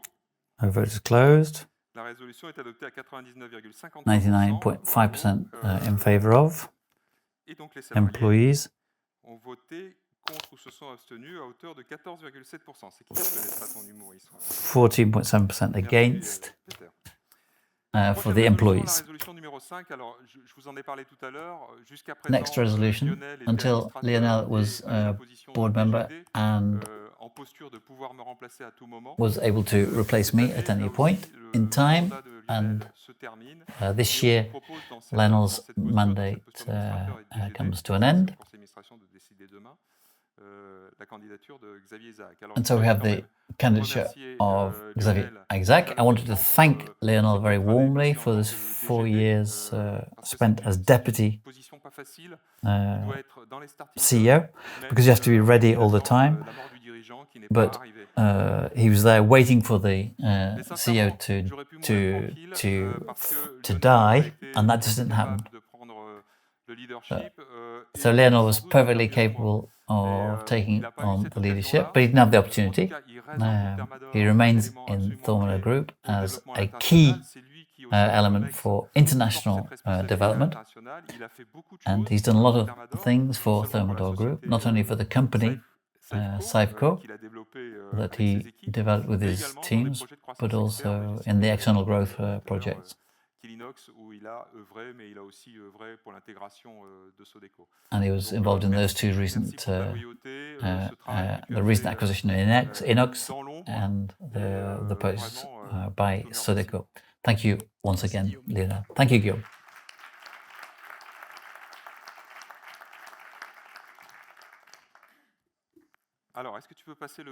So could you pass the microphone to Xavier, who's going to introduce himself?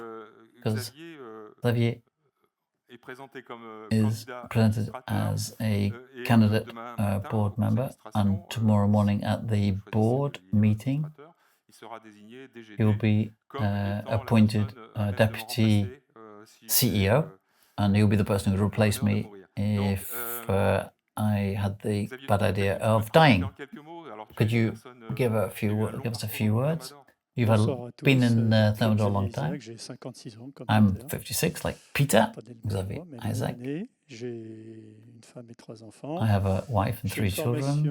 I have a training as an engineer. I trained as an engineer. I arrived in Thermador Group 25 years ago. I was recruited by Guy Vincent, who wanted to give me the commercial leadership at Jet Li. I ended up at Sectoriel. I had the good fortune to work with Jacques Cabord, who taught me my job, and then I took his place with the Innovance adventure in 2015-16 of the purchase of New Air France. The group entrusted at the end of 2019, beginning of 2020, the chairmanship of Distri Labo, and bringing that into the group, and that went quite well. And now there's a new project with Sepidai, which will be joining us very soon as a new acquisition, a new project which will keep me busy for a certain time. Thank you, Xavier. I remind you that he also led Sectoriel and has done for many years. And if you see the progress of Sectoriel over time, it's been quite remarkable, with a great stability in terms of staff. And it shows what a great leader he is. And that's really a great quality to be able to keep those employees in place all this time. So, resolution number 5, appointment of Xavier Isaac as board member replacing Lionel Monod. The vote is open.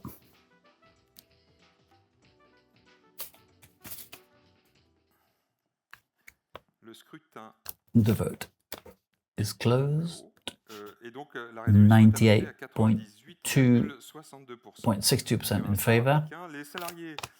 Employees voted 11.4% against. Against or abstained is always the vote report of the employee vote. So, Patricia, if you'd like to come back up and join me.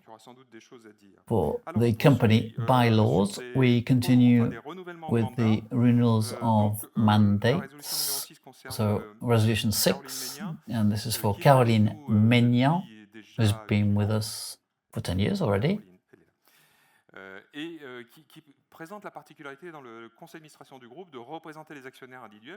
And she represents the private shareholders in the group. She's been a private shareholder herself for many years, both at the board and outside, because she's often with us with events with private shareholders.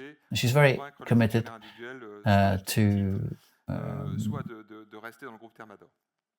to encourage private shareholders to join Thermador Group or stay with Thermador Group as shareholders. So the vote is open concerning Caroline Maignan.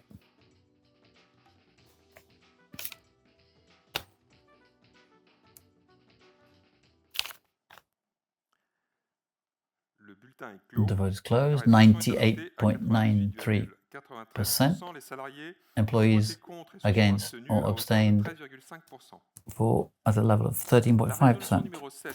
Resolution number 7, renewal of the mandate of Laurence Paganini. She also has she's just opposite me, has a particular role on the board of directors. She's now lead board member. That means she has a particular role of being in direct contact with investors, and she can trigger a board meeting if she thinks it's necessary. She also responsible for the auto-assessment of the board. She's also a member of the Earnings and Appointments Committee, and the same is the case with all the board members. And she's been very remarkably loyal to the group. So, resolution number 7, renewal of Laurence Paganini as a board member. The vote is open.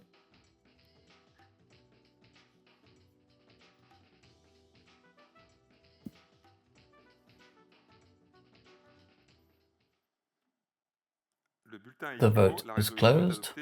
98.89 in favour, so the resolution is approved, and 15.4% against amongst employees. Next, renewal, Yanis Rentrop.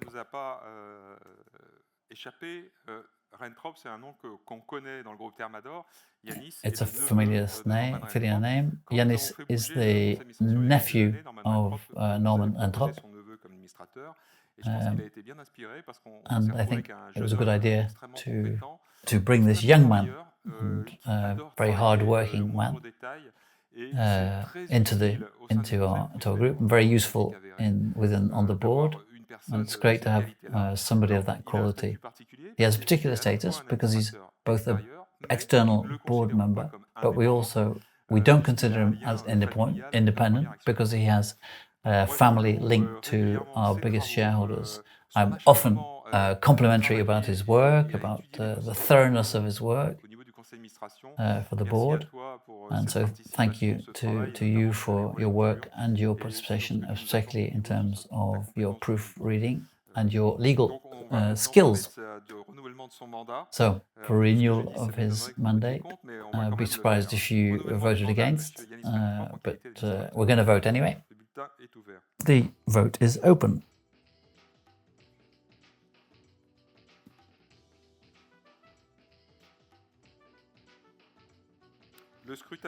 The vote is closed.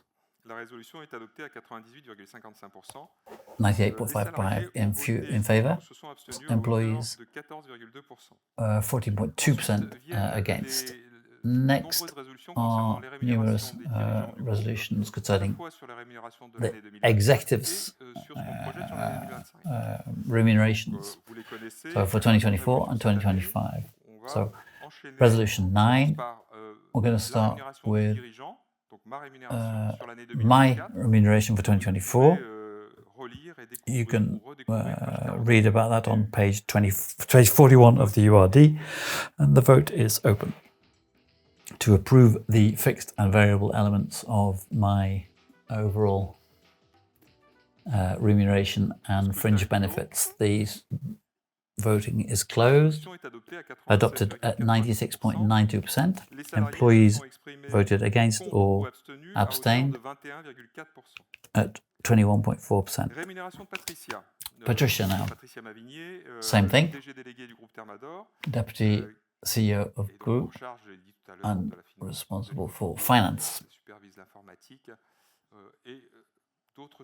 IT, and many other subjects. So for 2024, the vote is open concerning Patricia.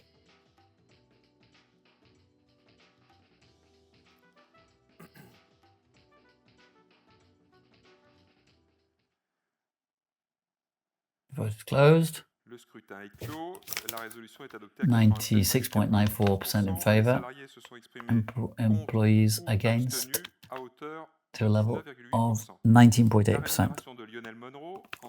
Same thing, Lyon Monroe as Deputy CEO for 2024. Resolution number 11. The vote is open.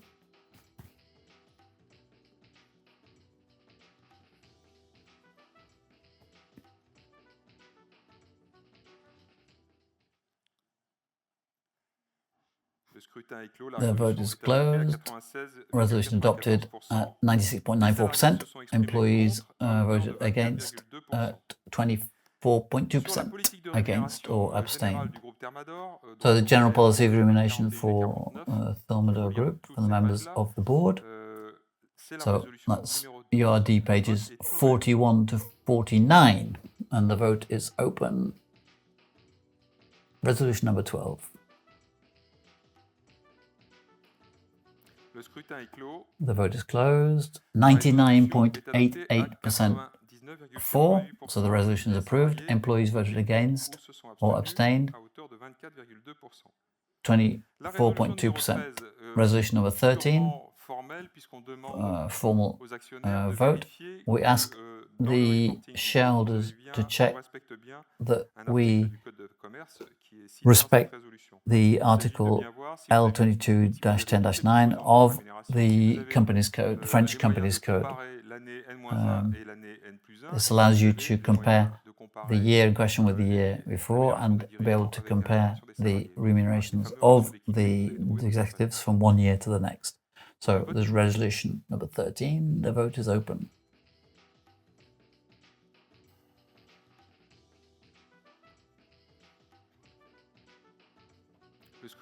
The vote is closed. Adopted at 99.09%. Employees voted against at 20.5%. But you can check because the reporting was well done and those comparisons were available. Resolution number 14, approval of the remunerations policy for 2025 for myself as chairman and CEO. My earnings increased by 1% for 2025. The vote is open.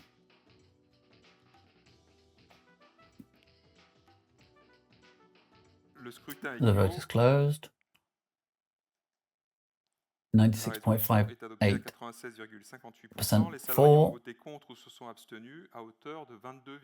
22.1% against amongst employees. And so for Patricia,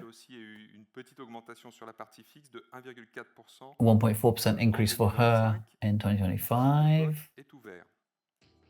Again, a small increase. The vote is open.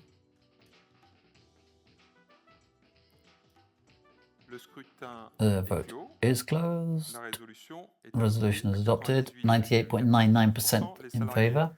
Employees against or abstained for 20.7%. Remuneration of the deputy CEO. So Xavier, for Xavier 2025, 1.4% increase. The vote for resolution number 16 is open.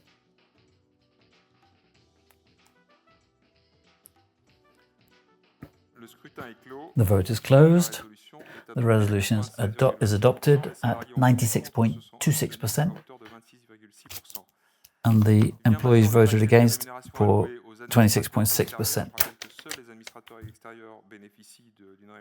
So this is the fees for external board members. We're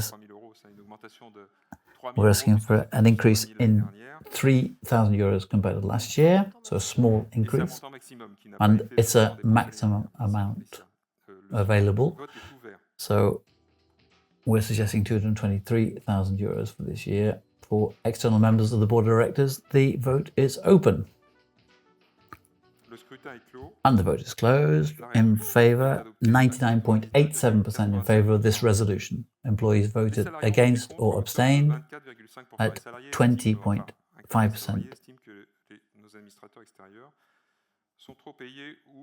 So they think that the board members are overpaid or not necessarily.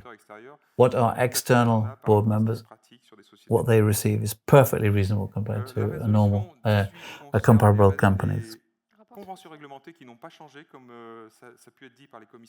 Resolution 18, the special report of the auditors on the regulated conventions and approval of those conventions. The vote is open.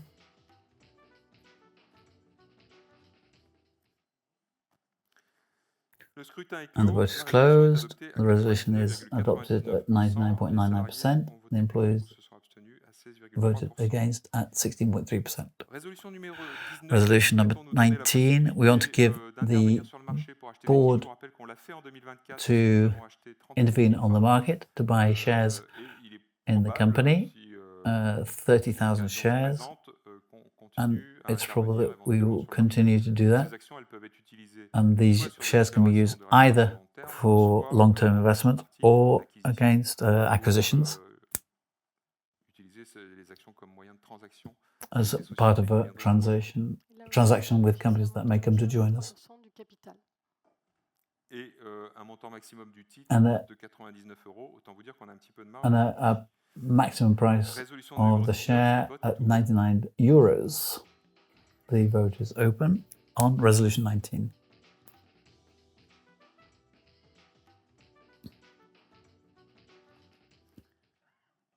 The vote is closed.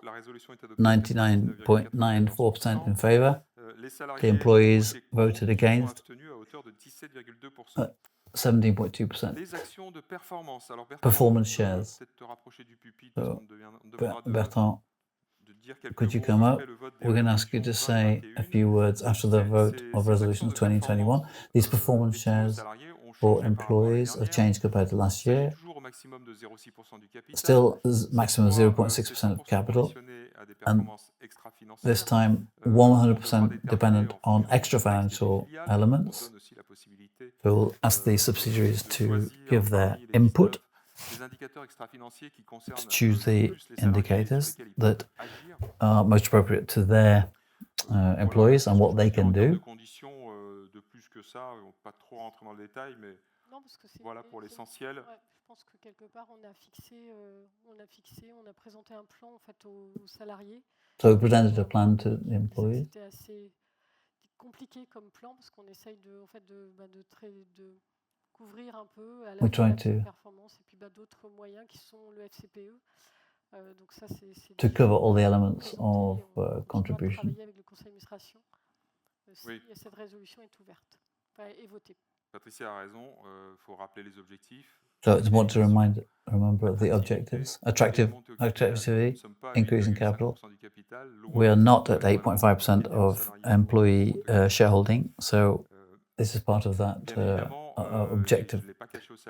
Of course, it's really unlikely that this performance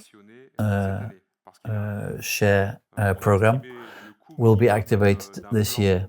The minimum cost of a plan such as this is about 1.3 million. So it's quite substantial in terms of impact. So we won't be initiating this type of plan until the economic conditions allow it. I'm sure you understand that. We'll take stock of the situation at the end of the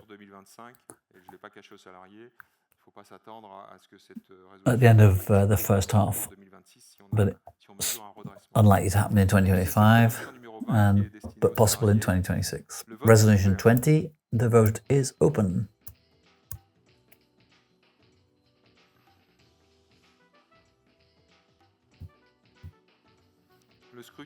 The vote is closed.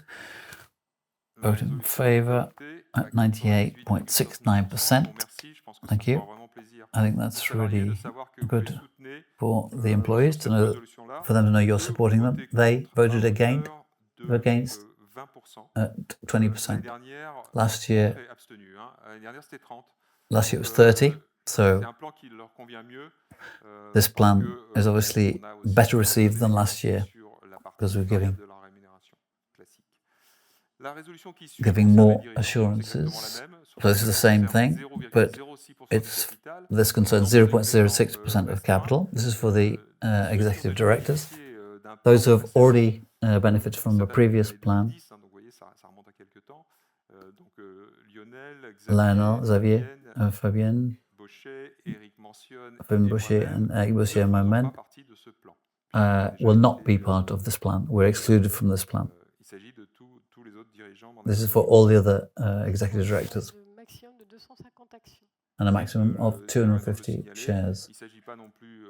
De quelque chose de complètement délirant en termes de montant, mais quelque chose de raisonnable, et encore de la même façon si les conditions économiques le permettent. And again, la résolution numéro 21, le vote depends on the economic situation being appropriate for this to be done, but they're not extravagant amounts, and the vote is open.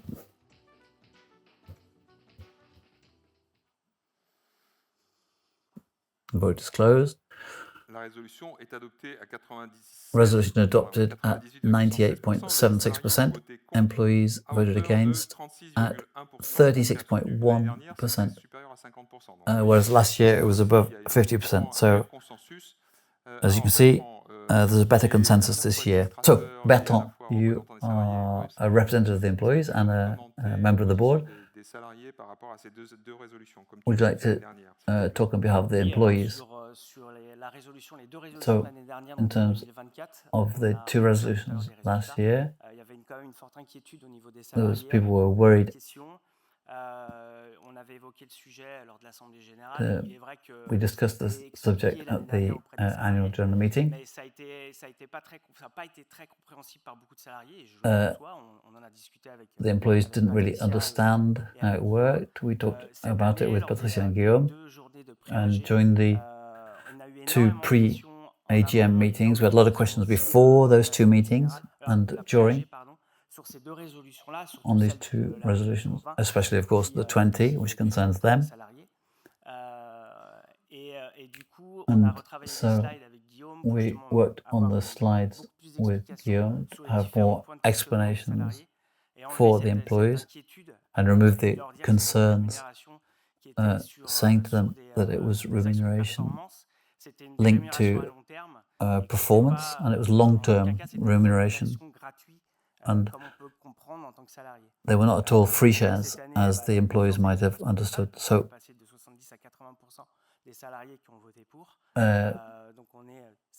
we've got an increase in buy-in from the employees, an increase from 70 to 80%.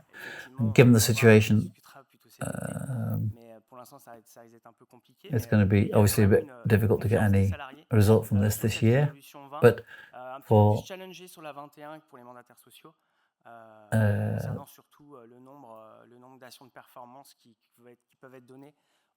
they're a bit more concerned about the 21 and the resolution 21 concerning the executive directors.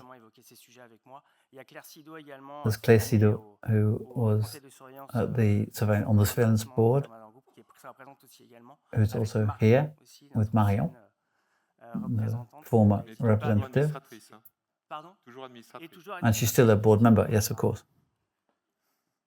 Merci Bertrand. Thank you, Bertrand. Alors, sur les résolutions suivantes, il s'agit de la modification So, these concern this next series of modifications concern the company's bylaws. So she's much better placed to talk about this. So, the attractiveness law was the basis for this project, and link connected to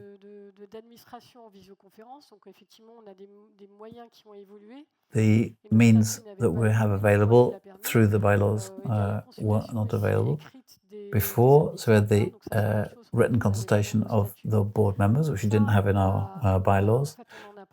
So we took this opportunity was to work on the governance of the group.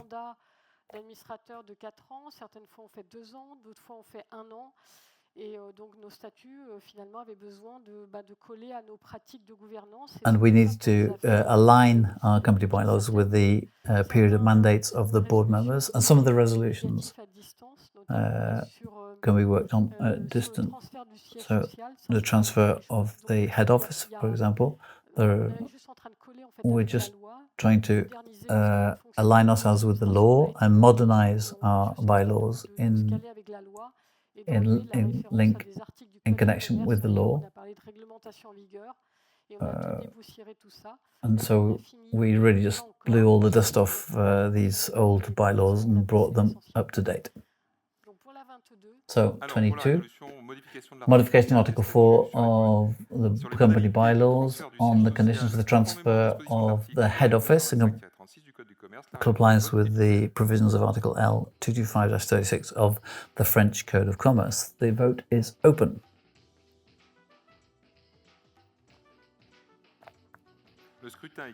The vote is closed.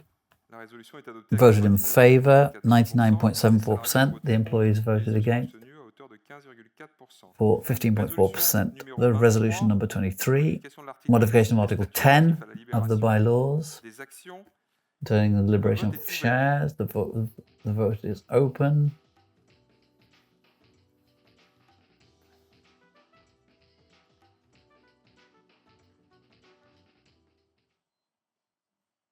The vote is closed. 99.74% in favour. The employees voted against at 18.7%. I'll be interested to know why they didn't vote in favour of that. I'm not sure that any of you read it. Resolution number 24. Modification of Article 14 of the bylaws relating to the appointment of members of the board and the length of mandates. The vote is open.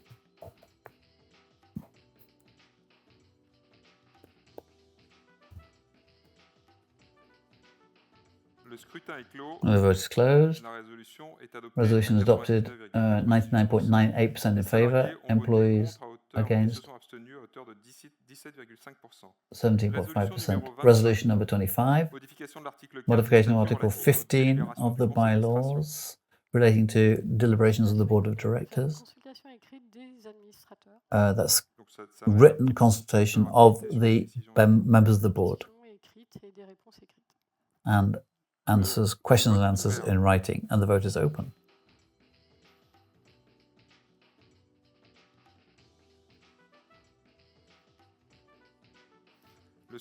The vote is closed.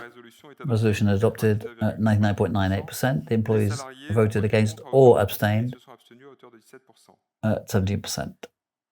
Resolution number 26, modification of Article 22 of the bylaws concerning exercising voting.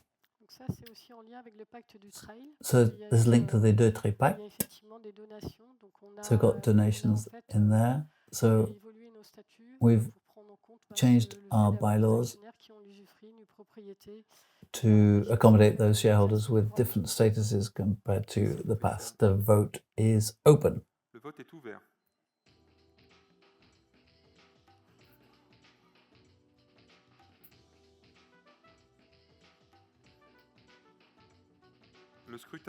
The vote is closed.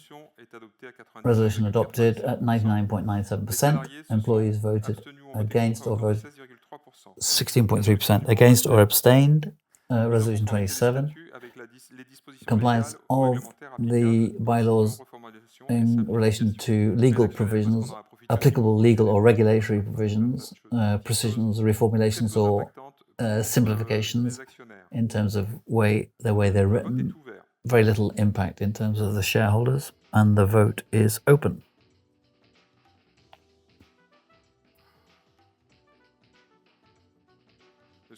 The vote is closed. 99.97% in favour. Resolution adopted. Employees voted.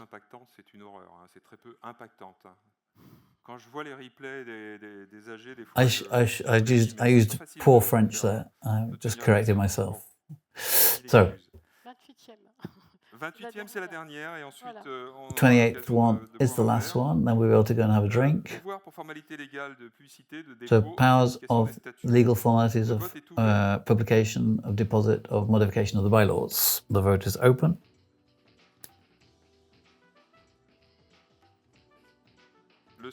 The vote is closed. The resolution is adopted at 99.99%. The employees voted against or abstained at 11.4%. I would like to thank you for your presence. It's been long.